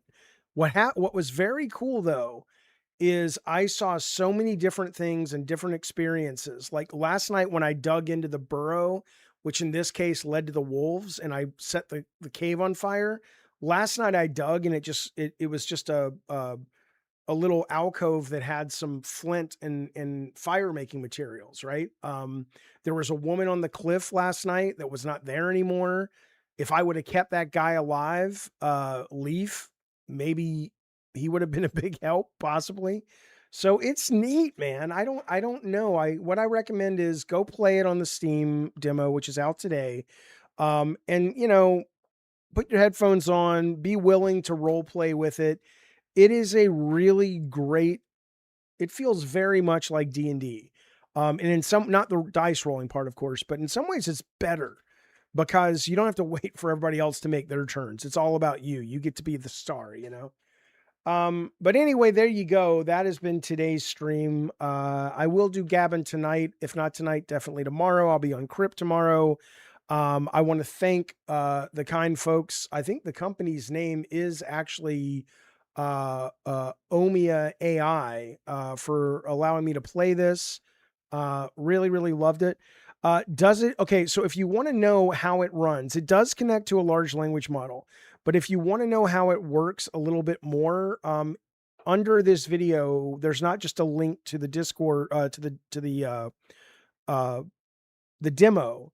There's a link to their website that goes into more detail about how they built it, what they're hoping to achieve. And obviously this is not one game. It looks like they're going to launch with it. I don't know if this is what they're going to launch with, but on their page, they do show you like 10 other stories. And they range from like action sci-fi to one looks like almost like a romance slice of life thing. So I'm going to be interested to watch this. I hope it does well. It's really easy to see this being totally ignored and also this being really totally game changer. It's really hard to know how people will respond to this. So, it can run on any machine. I don't need a good PC. I don't know, Lennon, but here's what I'll tell you. My guess is yes. And here's why. Because they also have a version that you can get. Now, I don't think the demo is available yet for it, but there is footage of this running on an iPhone as well. So, or not just an iPhone, but, you know, whatever. Let's see. This is just what we... Spy thriller. There we go. Let's see what this is. The Last Vigil, fantasy, dark mystery, dungeon crawl. So these are upcoming East of stories. Trust, Cold War, Berlin 1977, spy thriller. Echoes in the Abyss, hard sci-fi, dystopian, investigation. Below, Lovecraft, cosmic horror, expedition. Infectious, post-apocalypse, psychological horror, moral ambiguity. Weremere, Slavic folk horror, Dark Ages, pagan rites. Purple Blades, hard sci-fi. Sandbox, heist. Coming 2026. So there is footage of this running on the iPhone, but I don't know where I saw that. But let me just see if I can see it. Is it this? We already saw this one. Child. We already saw that. Here's a bunch of the games coming.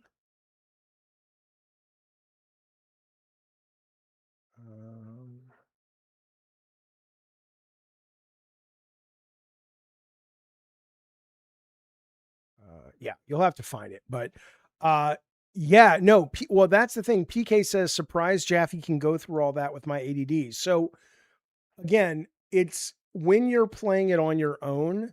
I read it and go through it fast. I went through it slowly because I know if you're watching it on the stream, it's going to be easier for you to let them read.